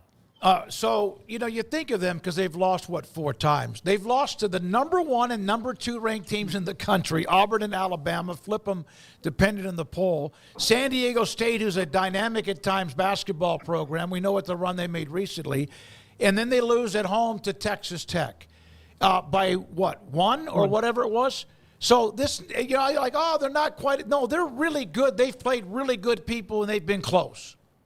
Yeah, they were up 9, I believe, on Auburn in the second half. They played that game without one of their big men, Javier Francis, most of the game. So, you're up there. You lose in overtime to Alabama. You could have won it in regulation with the last shot. And then, like you said, you lose in overtime to San Diego State, and the Texas Tech game was probably out of the 4, the one that they felt really got away because JT Toppin got ejected in the first few minutes, and it was one of the few times I've ever heard Kelvin Sampson say that his team got out competed and just outplayed. So, but it's been interesting. I think it's by a combined 14 points. They're 4 losses, but having a loss to number 1 and number 2 currently in the polls, Houston has certainly played a challenging schedule. They just, got to get some of those wins, especially, look at the schedule for the rest of the year. They have 7 out of 8 quad 1 opportunities. So this will be a chance for them to make some noise and really earn that repeat in the Big 12. Joseph, since you saw it, just curious, Grant McCaslin's reaction to that JT Toppin call, and I don't know if there's ever maybe been a more justified rant in the history of college basketball. Yeah, I've also never been in a press conference basketball one where they, evoke the name Patrick Mahomes to sort of defend their case, and in terms of what happened and the type of, I guess it was a left-handed move there that Topkin was going for the ball. But yeah, I mean, it was a wild scene here in Houston. You typically don't see something like that early on, and he didn't get into specifics, but we all know what was said at least, or what he basically implied to the refs that he didn't like the call, and both of them spend the next 36 minutes in the locker room watching the game. But that's sort of what Houston's getting at, and this is a rivalry. I thought the Baylor atmosphere last year in Waco was really good. I think we counted 200 and something boos for LJ Cryer during that game every time he touched the ball. And then you see, Texas Tech coming in. I don't think it's in basketball at the same level yet with TCU, but certainly Baylor and Texas Tech moved the needle here, and people get excited when those two teams come to town. Yeah, the LJ Cryer injury, is he going to play tonight, you think? Yeah, he's going to play. Okay. He had it, like I mentioned, he had it wrapped in some ice, but it's nothing that will prevent him from playing the rest of the year. Probably will need some type of procedure afterwards, after the season's over, but he told us yesterday that he's adamant he's not going to miss any playing time. Joseph, it's down the road still with Willie Fritz year 2. Your thoughts about what they've been able to accomplish since the season closed out, and what they've, not so much specific names added, and who they are as they enter spring drills here around the corner. Well, they've got a couple of significant names, and the focus was on offense this year. They were next to last in scoring in the country, and that was where it started. And they went portal heavy, got the quarterback that they wanted, Connor Wegman, who played at Texas A&M, so he'll come in and be his job. And then they went out and sort of tried to surround him with some playmakers. They got an interesting receiver from UAB, Amari Thomas. They went and got a tight end from Texas Tech, Luke McGarry, and then running back from across town, Rice, Dean Connors. And then they loaded up on the offensive line. So they knew where they needed to start, what needed to get upgraded. They feel like they're in good shape on the defensive side, but a lot of the focus has been offense, and it'll be interesting. And now they also have a new coordinator in Slade Nagel. So I think the spring will be interesting to see how this all comes together. But they feel like through the portal, they got some of the pieces they needed. Thank you, man. Appreciate it, Joseph. Enjoy the game tonight. Baylor, Houston, down in Houston, Big 12 basketball with both Houston and also Arizona at the very top of the standings. And, of course, Texas Tech right there and not far behind. So thanks to Joseph, thanks to Pat, and also today our guest, John Kurtz, on some of the Big 12 and men's basketball and some football notes, too. The 5 o'clock hour is next. Alan Samuels, Dodge, Chrysler, Jeep, Ram, Fiat, got a nice text from Ted Teague when we were in New Orleans, and also got more information from Ted for what's happening right now at the dealership, Loop 340, and also just east of 84 in Waco. The legendary, the Truck Month, which is like a tradition when it comes to what Alan Samuels does with what they have with the Ram truck. 2025 Ram awarded the Motor Trend Truck of the Year, and in stock right now. Plenty of them. Go by and test drive one if you want the specific that you're looking for, and they have dealership discounts and much more for you. In stock, ready for you to drive off the lot right now. It's the Ram RHO, designed to go anywhere at any speed. They also have the 1500 Ram, 1500. Laramie Crew Cabs, $14,000 off MSRP. If you're looking for the unbeatable value, how about no further than the Ram 1500 Tradesman Quad Cab, starting at $35,995, or you can upgrade it $37,995 with the Crew Cab. And also David Gray, General Sales Manager, Ted Teague, General Manager, CEO.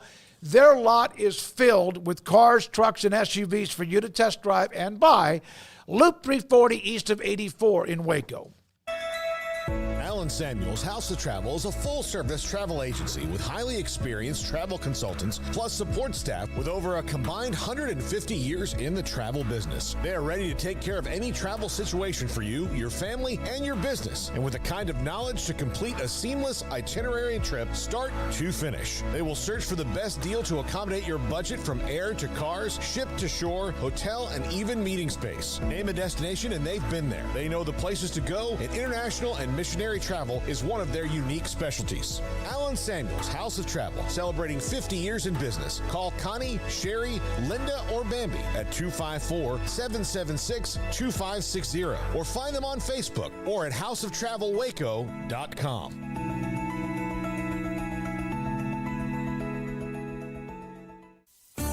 There are 26 letters in the alphabet, over 600,000 words in the dictionary, and just 3 of them said together can change everything.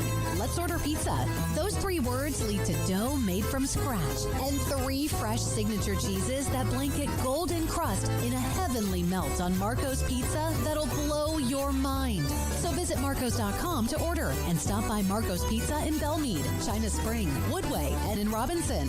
Marco's. Pizza lovers get it.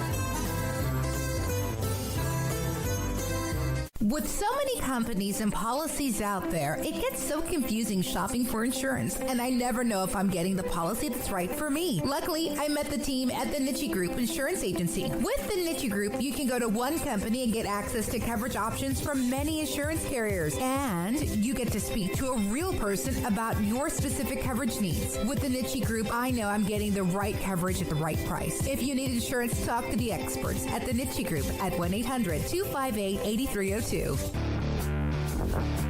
This is 365 Sports. The Sikkim 365 app is brought to you by Alan Samuels Dodge, Chrysler, Jeep, Ram, Fiat. Come by, let's be friends. There were some college football notes that we had from earlier today. We've also looked back at Super Bowl 59. I just dipped into the chat room and a lot of discussion, men's basketball to even a note or two about women's basketball. I did see where Texas beat South Carolina. Yesterday, I think it was in Austin, snapped their 50-plus game win streak in the conference. So you have LSU, South Carolina, and Texas all at 10-1 in what is a battering ram. In Kentucky's 8-1 in that specific conference. And Baylor women have kind of gotten themselves back in it. They're tied for first right now in a game tomorrow night at the Foster Pavilion. So we were not together at all, other than the fact that, hell, there's a couple of shows in which my shoulder blade continues to have kind of this nerve issue, battling through that. So but we haven't been together, all 3 of us, since the Thursday before last week, the Super Bowl week. So there's been a couple of things that have happened. One of them was Luka Doncic being traded by Dallas to the Lakers. And what I woke up that morning, and was it Sunday morning, Garrett? Was that when it came down? I can't remember, honestly. Saturday night. Saturday night. So, yeah, waking up Sunday morning just to get up, go do something for a little bit, and get packed and go to the Love Field.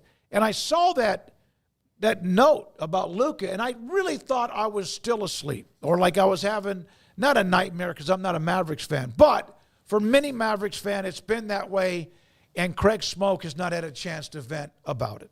Yeah, well, don't get your hopes up, because I'm not going to take up this whole hour for y'all and kill this hour. Yeah. But I'll tell you, put it this way. I'm no longer a Dallas Mavericks fan, and I am out there making my own decision. Everybody else that continues to support the franchise, salute to you.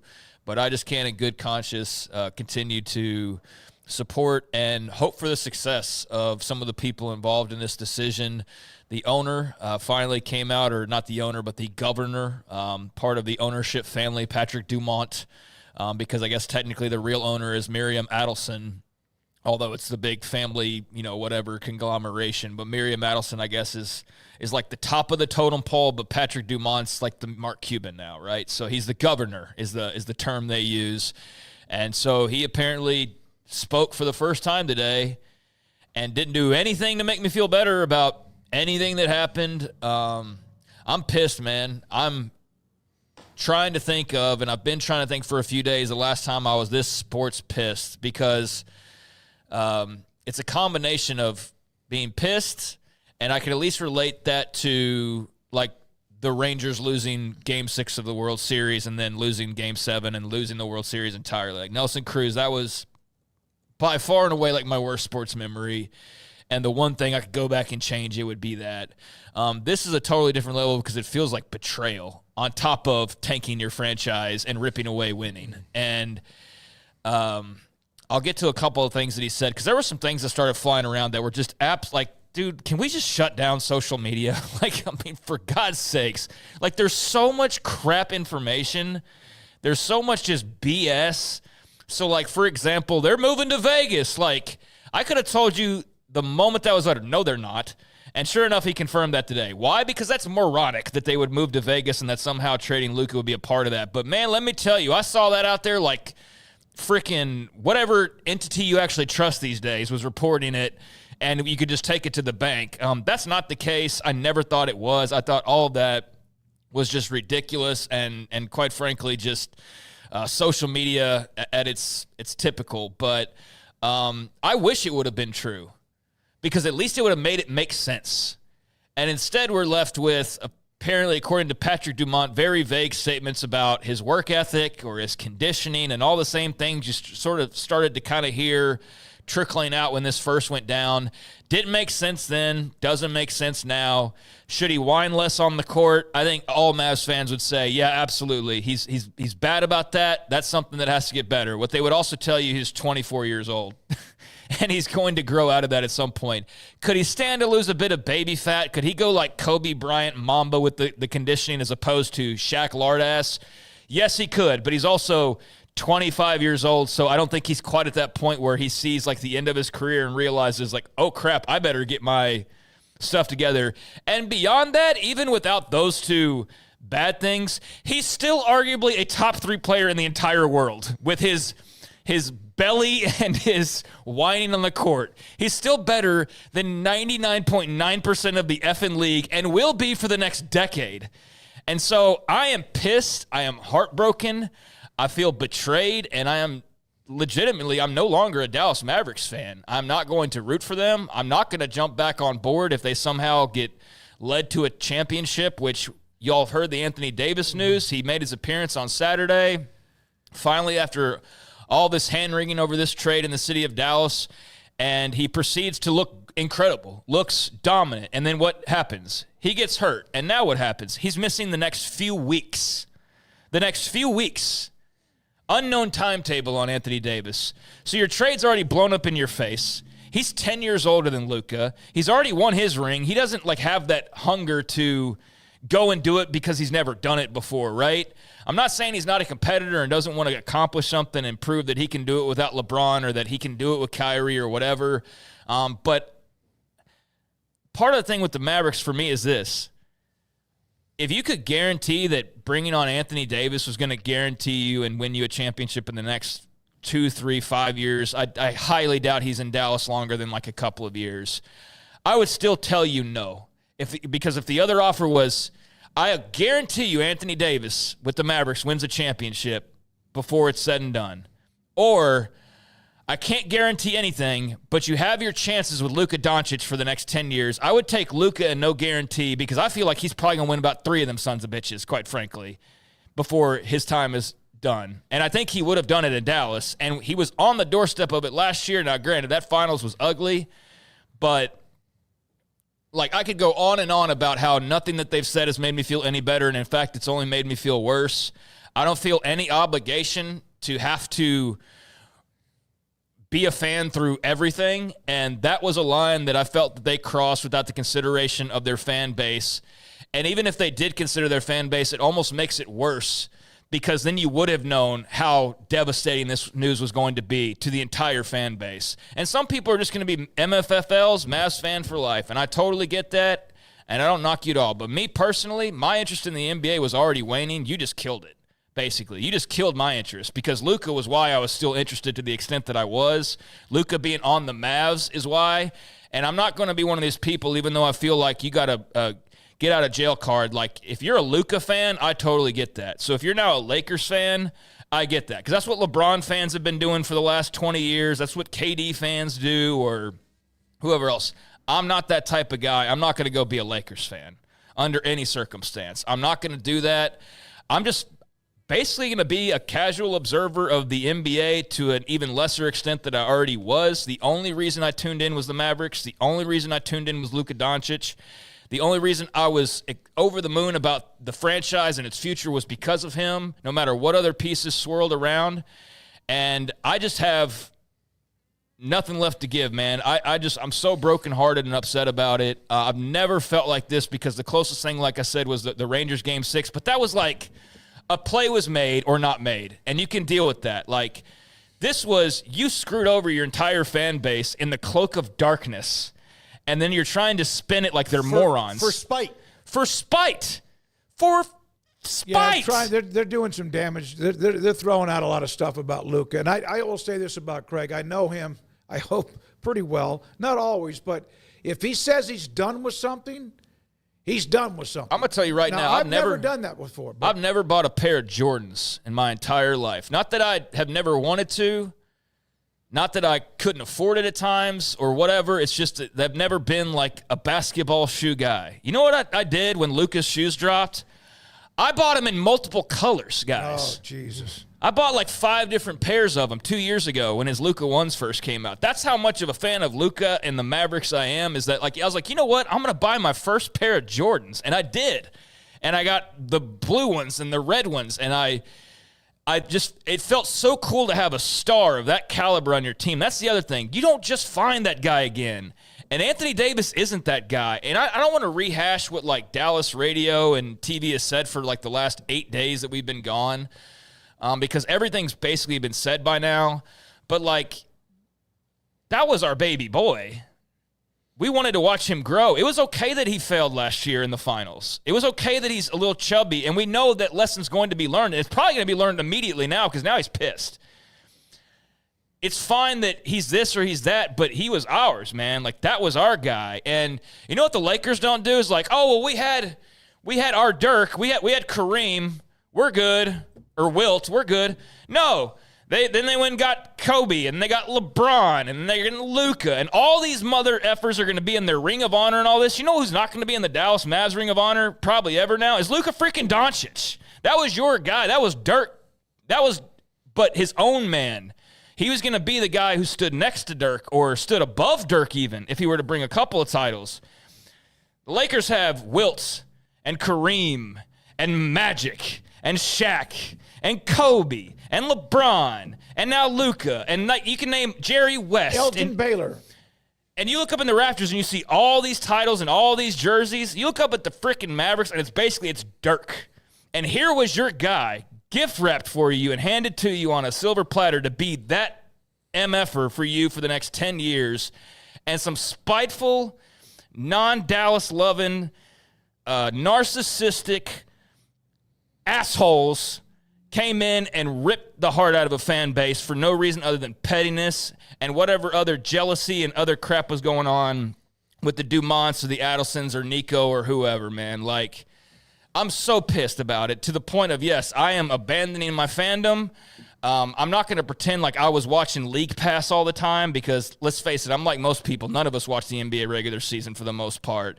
But I still went to games as much as I possibly could when I could do that. I still bought the merchandise even though I'm a middle-aged man buying freaking a shoe of a guy who's half my age. That I've never done that before. But for this guy, I did because he was ours, man. That was like the golden child.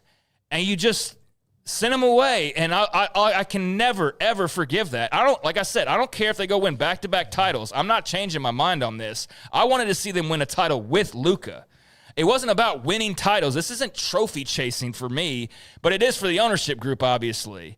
And so Nico Harrison's going to try to squeeze in his trophy and then probably leave in 2 or 3 years if he doesn't get fired in the next year because they can't stand any more backlash. And you know what? He'll move back to LA or he'll go back and work for Nike again, and he won't care because he doesn't care about Dallas. He cares about Nico Harrison and his resume, and so he'll be fine. And the Dumonts, they don't care about Dallas, clearly. They just care about making a buck, and they care about, along with the Adelsons, getting gambling legalized in Texas. So I hope that never passes. I hope you never get your arena next to the casino, and I hope that this franchise's fans find peace however they need to find it. But for me, I'm done, man. Like, that was a straw that broke my back as far as being a Mavs fan. And if I'm all alone in that, I'm totally okay with that. But that's how I felt, and I've sat on it for days, and this is still where I am, and I'm not changing on it. I am freaking pissed. We were having Craig on Wednesday, Tuesday, I guess it was the morning the Big 12 schedule was released, so Craig came on with us for a little bit. made it very clear it was still too soon. I was to talk heartbroken. Luka. I'll say this: I've been able to remain a Washington NFL fan through Daniel Snyder, and that's about as bad as it gets. But I've never Garrett stopped. Was gone. You were almost gone though. Like you guys were both kind of. Yeah, I would never stop being a fan. I lost interest in their day to day. Like the fun of being I lost the fun of being a fan. Yeah. That's what I lost. Yeah. It was not fun to be a Washington fan. I never never said I'm not going to be a fan anymore because you know what? Daniel Snyder did a lot of dastardly stuff. I'm glad that guy's gone, and you see what a difference that's made.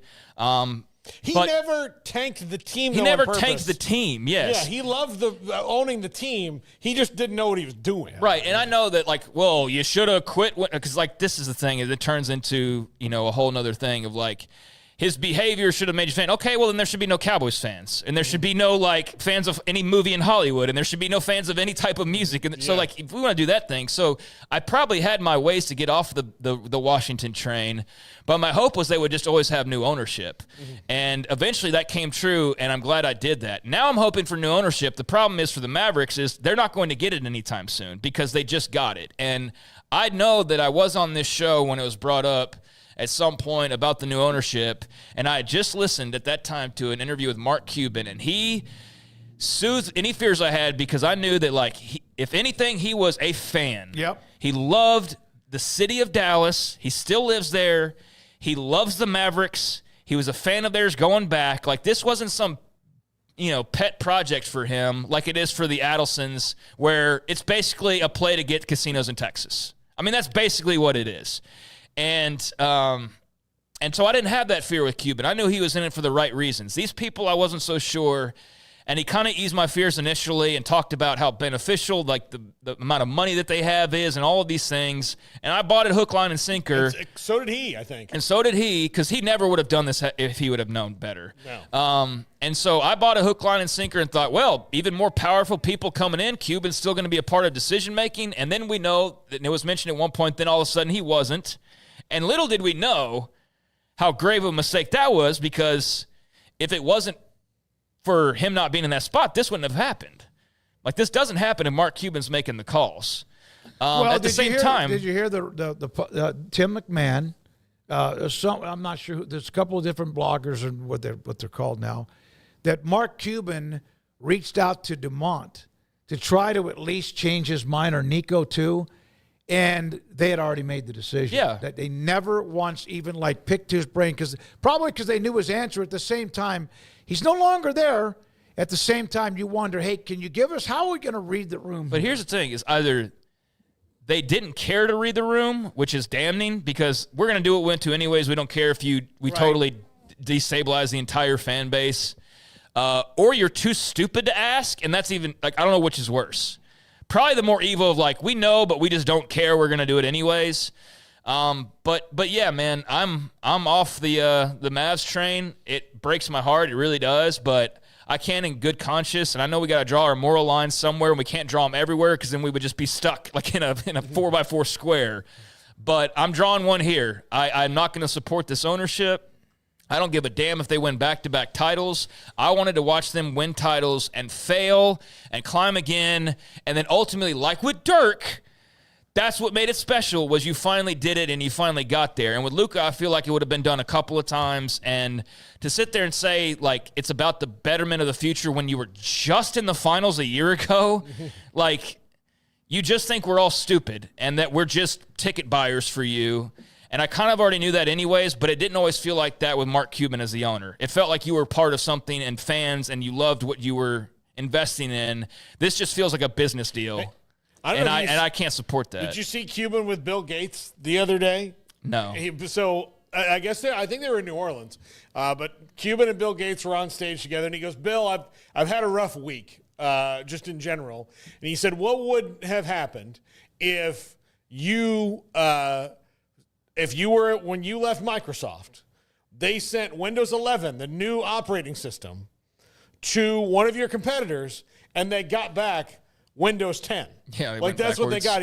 He goes, and Bill's like, I don't know if I like that deal. He's like, yeah. He's like, I don't like it. You could see Cuban palpably is upset about it. Oh, dude. And he owns 4% of the team or whatever. Anybody who cares about them to some extent, that's a true fan, that you love them, yeah, you're heartbroken, man. And I know I'm not alone. I'm not asking for people to join me. Like, go support the Mavericks, but for me personally, I have to do it. And then I read the Dumont interview today and him talking about, like, yeah, we know the fans love Luka and he was super beloved and this, but then he throws his little shots about, basically saying the conditioning thing again. It's like, top 3 player in the world, all-star every year, led you to the finals a year ago, and you're worried about the baby fat he hasn't lost or the fact he's missed a few games. Well, what just happened with the guy you traded for? He played less than a game, and he's out for multiple weeks already, and he's in his early 30s. So that's going to get better, right? Nope, that's just Anthony Davis for you. So that did not, like, the other thing I mentioned with, like, the shoes, Anthony Davis wasn't going to come in and make me buy his jersey and make me feel the way about supporting him, nor is probably anybody they could bring in at this point going to make me feel differently about supporting them in that different type of way that I only really ever did for a guy like Dirk until Luka. And so that's gone, man, and I'm not going to, like, go, I'm going to go get the new ADs. He's a great player. He's a Hall of Famer, but he does nothing for me. Like, absolutely nothing to draw me into watching the NBA as much as I did watching a dude as entertaining as Luka. I mean, come on now. That guy is he's worth the price of admission almost every night. And you just lost so much that it's incalculable right now how much damage they actually did. We won't know that probably for a few years, but I know they lost at least one fan who was a lifer. And yeah, I'm just still broken up about it. But, yeah, Dumont talked. He said, I'm a big Luka fan. My family are big Luka fans. I was actually hoping when he talked he would be like, yeah, we didn't realize. But instead he's like, no, we knew. We knew how bad it was going to be.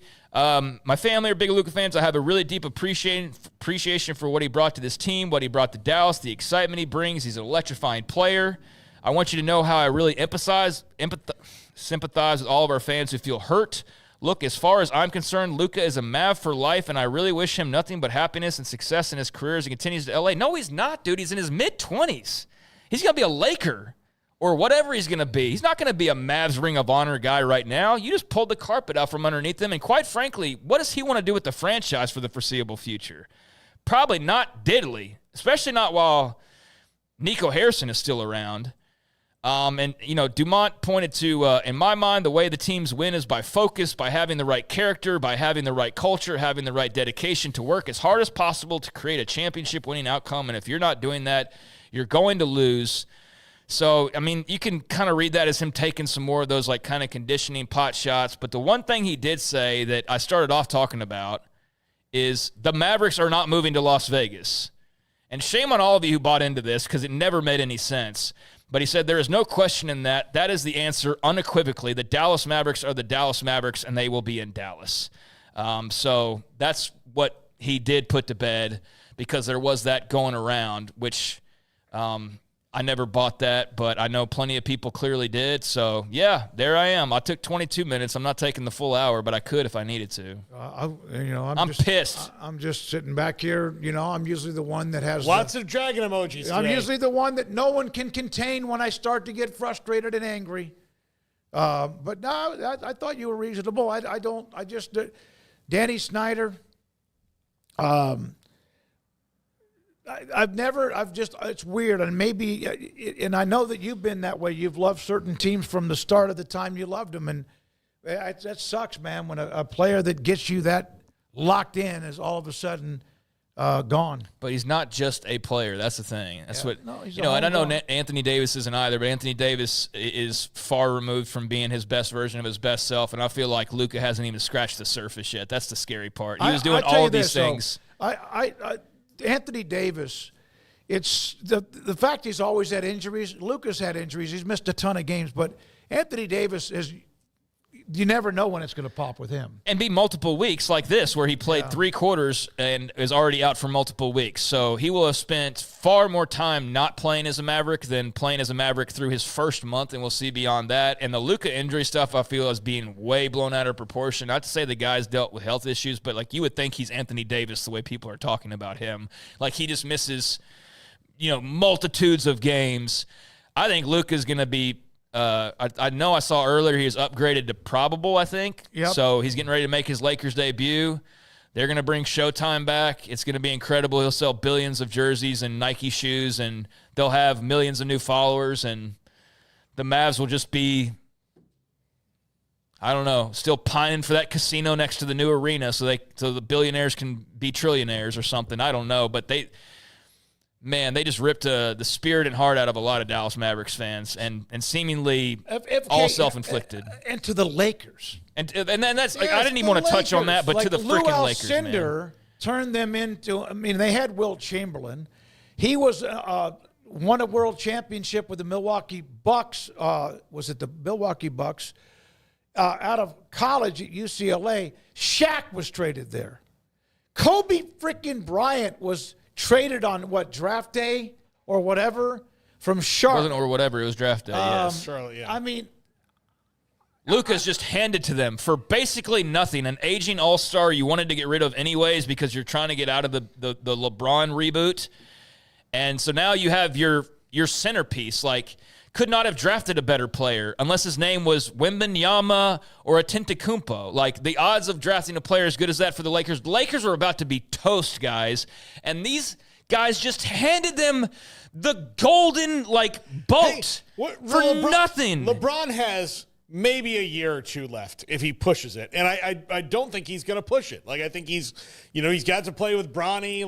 LeBron James was traded there. He's signed. He signed there. So, you've just set up the Lakers to build their roster around Luka Doncic for the next decade. Yeah, and there's a lot of examples. I remember listening to Bill Simmons the night this came out or something about all of the things that have fallen in their laps. Oh. And it does make you think of this just sounds corrupt. How could that possibly happen with that many Hall of Famers to the same franchise time after time after time after Shaquille O'Neal? I mean, the list goes on of all these people, and it never goes the other way. But it's I think Russillo had the line in the podcast that they did the day after this happened, and I saw everybody re-quoting it on the Luka conditioning thing of I don't care if he's smoking a pack of cigs going down the court. The dude's still putting up 35 a night and is a top 3 player in the world, maybe higher on any given night. And certainly in the next few years, he could ascend a couple of spots. But yeah, man, I feel like there's definitely, and I know Tim McMahon's a good friend of the show and everything, but I haven't been a huge fan of his angles at times during the reporting. I feel like there's been a lot of unnecessary catty kind of comebacks to quote-unquote not major credentialed reporters. And I think there's been a lot of speaking the company line that you have to do because you're reporting what they're saying.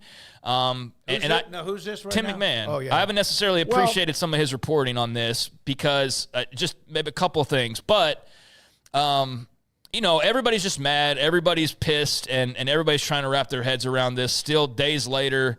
But yeah, when Russillo said it best that first day when he's I don't care if he's smoking a pack of cigarettes down the court. I'm still taking him over anything else 10 times out of 10. And everybody else would too, except for 2 freaking bozos in the Dallas front office who maybe wrecked the franchise for good. I mean, they possibly did. This was the franchise growing up that was the laughingstock of the NBA. It was embarrassing to be a Mavs fan. Dirk changed that. Luka is obviously Luka, and they're in the finals last year. What are we talking about here? Right. And now they might not ever sniff those ever again, based on this. So I don't know, man. No, Kim Coulter, in the words of the late R.D. Mercer, well, by God, well said, Craig. Yeah, that's a super chat. Yeah, it's fantastic. Thank you, Kim. It is unbelievable that you would do that to a franchise. Here's an interesting thing I found out about Mr. Dumont, the Board of Governors, married into the family. Yeah, he's a son-in-law. He's a son-in-law. Okay. They made him the CEO and the COO.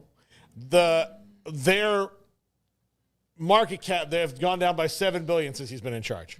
So he's not even in charge of the Mavericks for a year and a half, and he's already made their overall go down. Stupid son-in-law's in charge. They can afford. Look, now granted, his arrival there also coincided with Mr. Adelman dying. Yes. Who was the thing. So those two things happened. but they've lost money since those things have happened, and now he's in charge of the Mavericks. He is losing money in the casino business, which is it's really hard to do if you do it right. It's a legal way to launder money, and people who lose money at it are. Tim McMahon, one of the things that I saw, I was listening to the show up in Dallas this morning for a little bit, and that he's the one that had the report about death threats. Yes. And now, I'm sure, you know, that you don't take any of them for granted, but I'm sure that might have been, and Tim's a great reporter, by the way. He's been covering the NBA and Mavericks for a long time. But you wonder if that wasn't something sent out to try to. It very much feels. And it made it sound like the flip was Mavericks fans are lunatics, and they're sending death threats to people who made this trade. It sounded very much like he was towing the company line and being told that they were getting death threats. And what actually happened was a non-ESPN reporter went out and actually contacted the local police department to see if there were any credible reports of death threats, of which he got the answer that no, there was not. And he put that out on Twitter. And then Tim proceeded to go on a podcast with ESPN and then shade this dude, didn't call him out personally, but very clearly was calling out this individual and kind of making the snide, like, you know, the fan, like the not the real reporters kind of a thing. You know what I mean nowadays? Yep. And I understand that people in the official media business are threatened by the quote-unquote outsiders because of the way everything's just sort of set up these days, but I do think he took an unnecessary shot at a guy who was just like trying to confirm the information, and it wasn't a slight on Tim.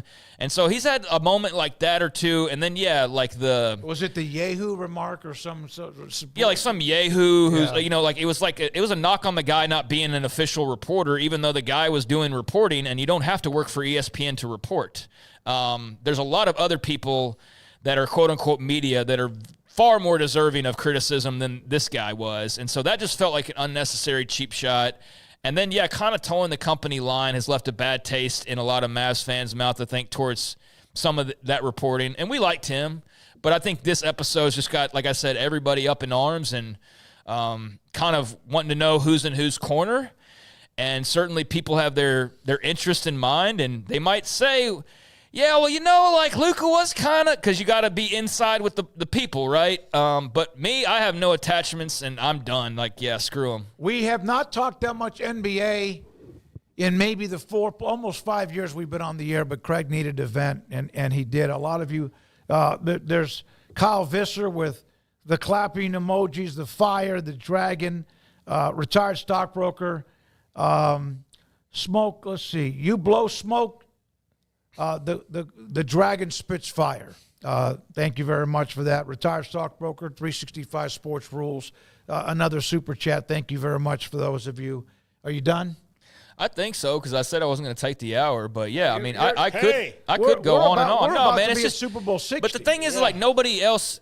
There's really nobody else that can relate too much to this. No, I mean, I tried to compare it to the Mookie Betts trade. But they actually got their starting catcher out of that, so I can't complain, and it was a different situation. It's also not a five-man sport where if you have one great guy that he can take you a really long ways. Like, the Red Sox trading Mookie made me really mad at them. It did not make me not love them. It made me angry at them. And at the end of it, they just made a decision on, we don't think we're going to pay as much money for Mookie as he wants, so we're going to trade him. Now, it makes me mad that they're not smart enough to go like, he's the best right fielder in baseball, and let's keep him in Boston forever. But at least that was the decision, as opposed to comparing it to Luka Doncic. It's like he likes chicken fried steak. That's why we're doing this. Like, oh no, there was the early reporting was, they were concerned he wasn't going to sign his max deal in the summer, and Lucas people are like, we never said that. It's $100 million less for him to get the deal at the Lakers now. Well, yeah, no. And that's like, will Luka ever come back? No, because not only did you trade him in the middle of the night and break his heart, you also cost him $100 million. Yep. Yeah. You cost him $100 million. Like, was your wife trying to sleep with the guy? Because honestly, that would make way more sense. Yeah. It would make way more sense than any basketball reason imaginable.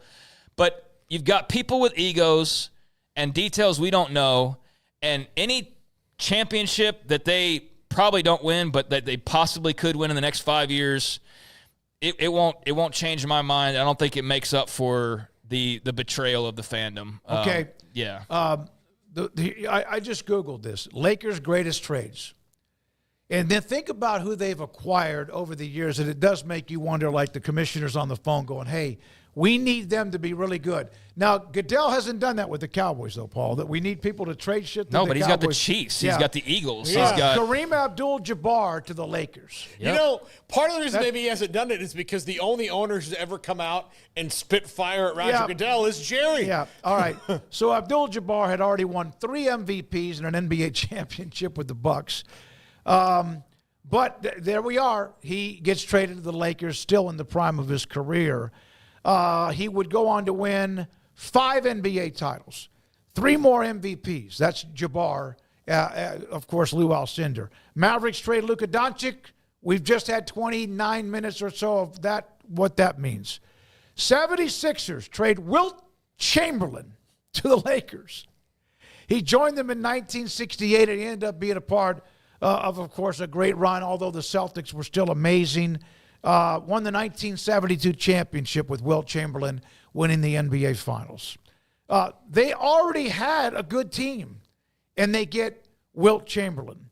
The Lakers got Shaq, Kobe Bryant. Lakers actually traded Shaq to Miami at one point, too. Paul Gasol acquired by the Lakers. Oh, and that was the most bogus trade in NBA history. Yeah, I mean, there was also, they didn't get the Chris Paul trade because the NBA owned the New Orleans Pelicans at the time, or it wasn't the Pelicans, I guess. But, like, so there was, like, the one time they didn't get what they wanted. But, yeah, there's, like, 9 instances of them either desperately needing something like that or not even needing it and getting a legendary Hall of Fame player whose jersey's now going to hang in their rafters.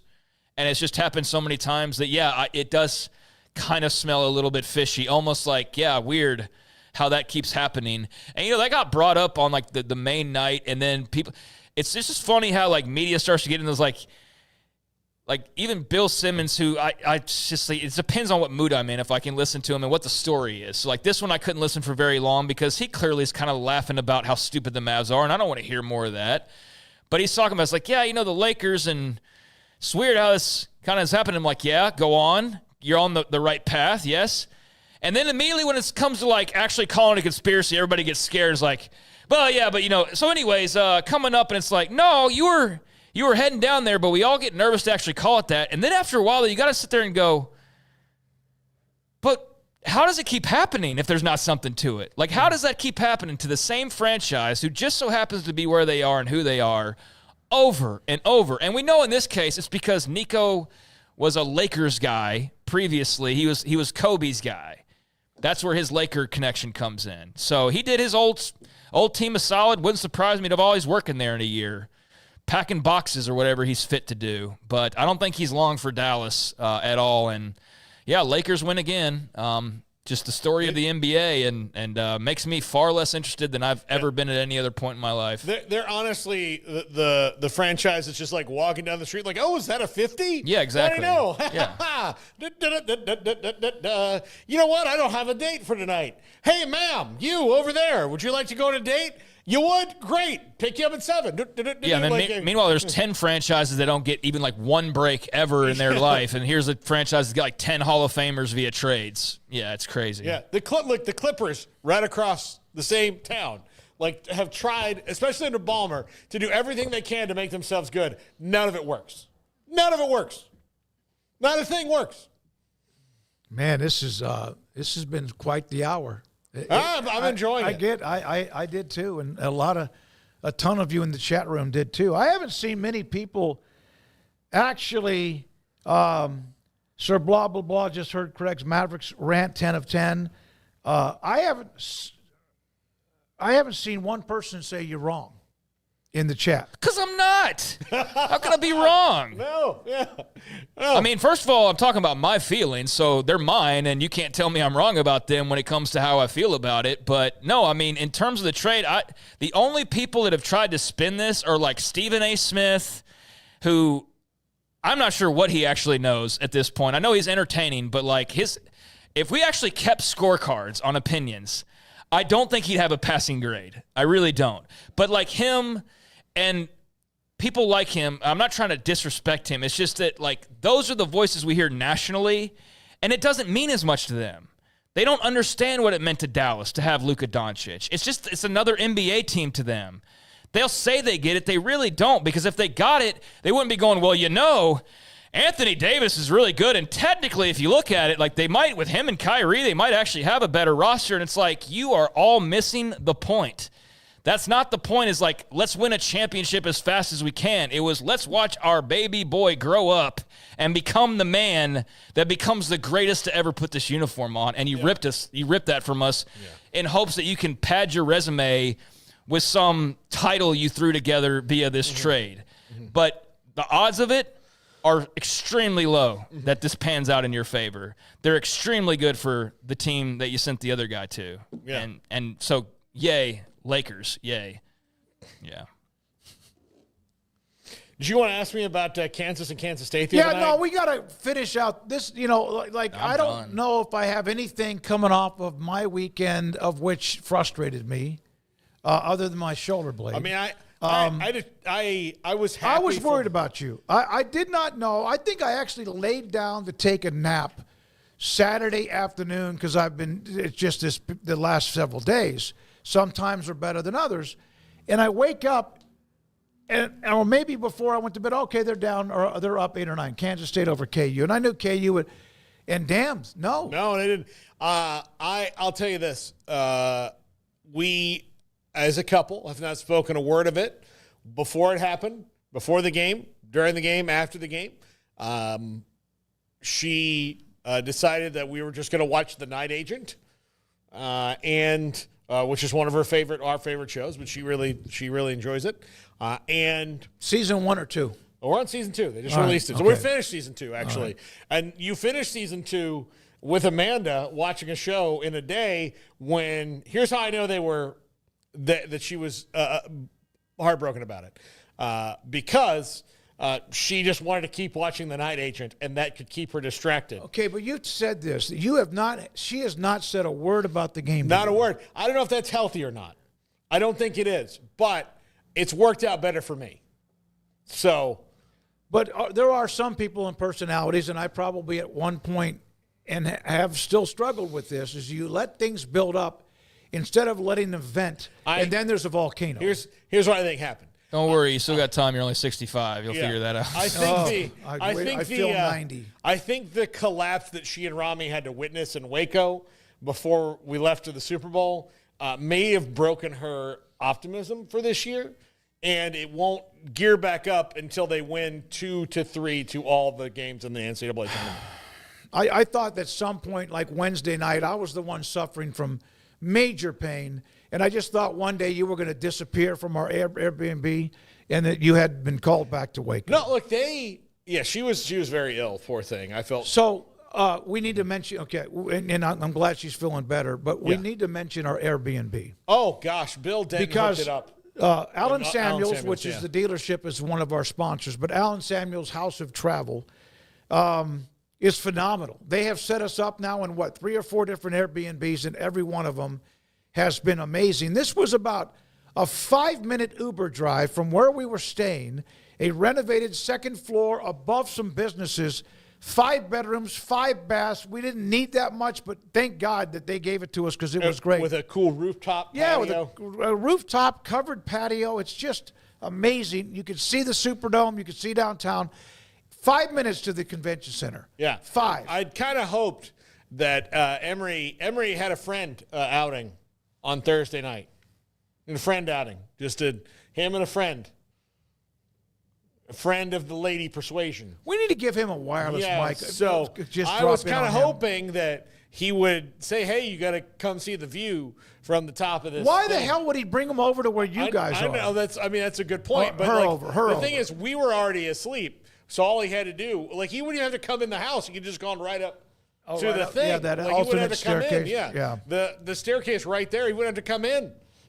Stop by, right, so, get a little bottle of bubbly. I mean, these are things. These are pearls I'm giving you, Winter. That's what I'm doing. No, but, it was pearls of winter. Yeah. So I will say this. New Orleans does a great job. I know that they had the tragedy on New Year's Eve into the New Year's Day. I thought they did a great job. I never really ventured downtown other than when we went to go eat at Drago's. the great seafood and the charbroiled oysters. I never went to Bourbon Street. I didn't feel good enough to do anything. Hey, guess what? Neither did I. Really? Yeah, neither did I. I know that's a shock, but I've been there, and it was a hectic week. So we had Andrew Zimmern on. I'm sorry you missed him, Smokey. He was really good, but he gave us a restaurant recommendation: R&O's in Metairie, and as a family restaurant. The best po' boy I've ever had in my life. It was unbelievable. You would like it. It was one of those things that a lot of times I drag you to restaurants and you doubt me, even though no one ever should. But there was one we went to that I thought was maybe a little bit. I was a little bit disturbed. Andrew Zimmern, we went to Toops. Andrew Zimmern threw props at me for Toops. Yeah. So there we go. But R&O's is like your straight up and down family restaurant, po' boy seafood, sandwiches. Just an unbelievable place. It was so great. And he said it's his favorite one in New Orleans, and he ain't lying. It was balls. It was awesome. The food there, of course, you can gain 5 pounds just looking at what all the food is available. Yeah. The media party was great. It's in that warehouse where they have all of Mardi Gras World, of the Mardi Gras floats and stuff. So I thought that was pretty cool, too. All right, when we come back, we kind of got off a little bit. But you know what, Craig? We haven't seen him in 9 or 10 days. It was time for him to let loose, and hopefully that helps you a little bit as you move forward. Thanks to a lot of you who have checked in with me on my back, the various things. It's a nerve issue. There's just really not much I can do. Just hopefully some days are better than others, but it can shut you down. When we come back, Paul Catalina and his top 5. Ideal MRI. Speaking of a back injury, I've had every part of my back, from my upper part of my neck all the way down to the spine, lower part of my spine. I've had MRIs. I am this close to going to them to see if there's something structural inside of my shoulder blade other than it's a nerve. It flares up some days, some moments better than others. But Ideal MRI, never more than $497 for an MRI. It's an amazing business. It's also state-of-the-art imaging. If your doctor suggests they want an MRI on your shoulder, your lower back, your knee, whatever is hurting you, they have it. And it's state-of-the-art. And every time I've been to them, for whatever it might be, I have already been contacted by the end of the evening with where the images are, sometimes the images and even a little bit of a synopsis. And then, of course, it goes in the portal for the doctor that needs to do some surgery on you, or maybe not, because they'll find out the evidence of what is the problem. IdealMRI.com in the Central Texas Marketplace, I-35, southern part of Waco.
If you're looking for a wheeled cooler, this is the Arctic 52-quart ultralight wheeled cooler.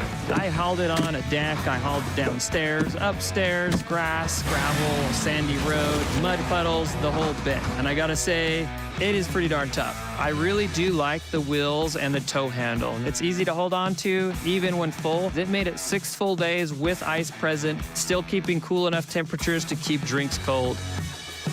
This is a great cooler. And if you're looking for a new wheeled cooler that tows really nicely, this is a great option.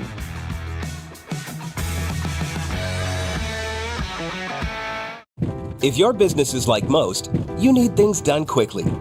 But if you're still tying your critical applications together on multiple shared public networks, you've probably been feeling the slowdown. And that's no good for business. A private UPN fiber network can get you and your business moving at the speed of light.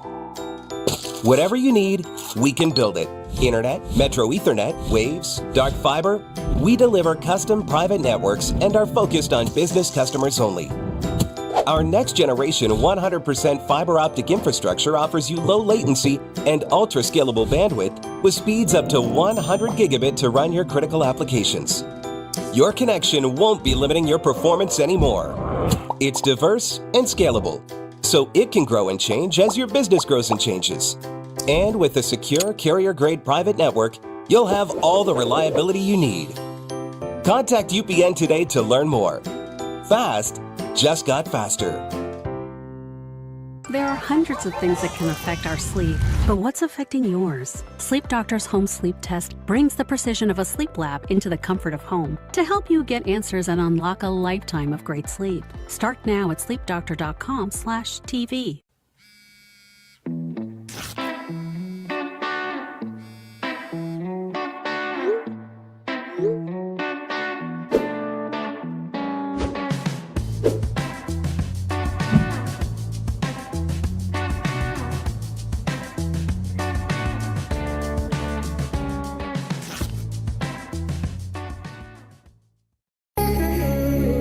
It's time for Paul Catalina's Top 5, brought to you by Texas Beef House. Where's the best beef in Texas? Your house when you order from Texas Beef House. Unleash the flavor of Texas raised Wagyu. From our pasture to your plate, TexasBeefHouse.com. Hello, welcome into the Top 5. What a day. We're back after a 3-day hiatus, Wednesday, Thursday, and Friday last week, because Garrett wouldn't let me shoot these before we left because he was too overwhelmed. I'm surprised he hasn't turned my mic off yet. But no, we just had a lot to do, and then we thought we'll do some on Radio Row, and then Radio Row is a zoo. I don't know why we thought that. It's like my 15th one there. But let's get back to the topic at hand, which was the NFL draft, as we went off to our Super Bowl adventures.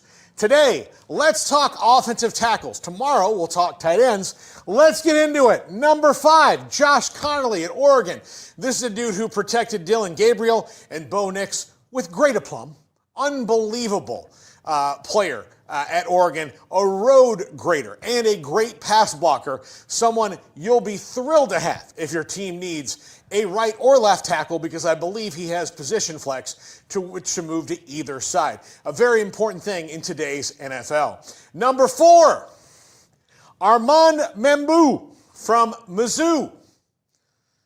Rhyming aside on that one, this guy also protected Brady Cook very well over his time. A right tackle more so than a left tackle, but there are lots of teams that you have to have one on either side. Might have position flex, might be able to move inside to guard, but if you look at his body type here, he's lean, he's tall, long arms, good reach, great for the right side, good run back blocker, good pass blocker, probably the best overall true right tackle in the draft. Number 3, Ariante Ursery from Minnesota. This guy on the left side, lethal. Great run blocker. Minnesota's not asking you to pass block all that much, but when he does it well. But if you want to improve your run game from the left tackle spot, this is a guy who's done that in the cold and the snow and in a power offense under PJ Fleck at Minnesota. Big dude, gigantic tree trunks for arms and legs. He looks like an Ent from Lord of the Rings. Nerds unite. Anyway, you should draft him if you need a big, mean, angry left tackle who loves to run block. Number 2, Josh Simmons from Ohio State. Widely considered to be the number 1 in this draft, but Longhorn fans, just wait a second. I've got someone for you at number 1. But Josh Simmons, national champion, did a great job run blocking, did a great job pass blocking. There's nothing this guy can't do on the offensive line. Through several different quarterbacks, did a fantastic job at Ohio State. Played, again, with a lot of different players. A lot of different running backs, a lot of different quarterbacks, a lot of different wide receivers. Has had a lot of diversity in that offense. Different offensive coordinators year over year as well, and has done excellent in each iteration of that Ohio State offense, culminating in the win over Notre Dame for the national title. Josh Simmons, Ohio State, plug and play it right away at tackle. You do not have to worry about him. Number one, and a guy who I could see kicking inside to guard for a little bit while he figures it out, or kicking into guard and staying at guard, but I think he's the best tackle in the draft, and that's Kelvin Banks from Texas. I did leave out Will Campbell from LSU in this. I think he's about sixth. I'm not sure where he really belongs in the offensive line. I really like him. I really like Emory Jones from LSU, but I think Kelvin Banks is the best one. And Garrett, I know you kind of have mixed feelings about Will Campbell yourself. No, I do. I think he left some stuff to be desired on the field this season. He's going to be really, really good, but I have no problem with him being left off right here. Yeah, so I left out Will Campbell. I did. So sue me.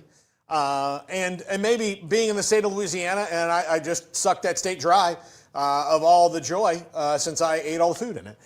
Maybe I don't feel like giving them any more of my money or credit. But Will Campbell certainly did that, and I have a feeling that something I just said is going to get clipped. Kelvin Banks from Texas. Emery's already laughing. He knows what I said. Kelvin Banks from Texas, one of the biggest reasons that the Longhorns had their renaissance. Their offensive line over the Charlie Strong and Tom Herman eras was pretty much abysmal for the most part. They had their bright spots. They had guys like Sam Cosmi, Williams, like those guys were all right. Connor Williams.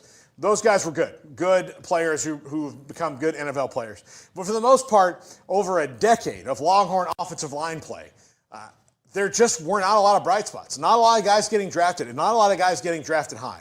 But when you have a tackle like Kelvin Banks that is this good and getting drafted this high, that shows the turnaround to the program that has gone on so far under Sark at Texas. Kelvin Banks, best one, run blocking, pass blocking, doesn't matter. This guy can do it all. And again, might get kicked inside the guard, but we'll see. That's going to do it for the top five. See you tomorrow. Smokey sent us home. All right, Paul, thank you very much. Tomorrow, early in the show, he's more known for what he's done as a high school football coach. Todd Dodge, who's at Lovejoy High School. At Lovejoy High School, former Texas quarterback. He's coached in college. He's being inducted on Saturday into the Texas Sports Hall of Fame. He's going to join us early on in the show tomorrow. Also, before the week is up, perhaps Ed Too-Tall Jones, Richmond Webb, also going in to the Texas Sports Hall of Fame coming up on Saturday. All right, Garrett Ross, thank you. Emery Winter, thank you. He's dialing up 365 Sports tonight, 10:30 tonight on the CW. And Andrew, also good to see you as well. Paul and Craig, thank you, all our sponsors. Those of you who watch or digest us at 365 Sports YT on Twitter, Stick'em 365 app, and on 365 Sports YouTube. I'm David Smoak. Thanks for your time. We'll see you tomorrow. Good night.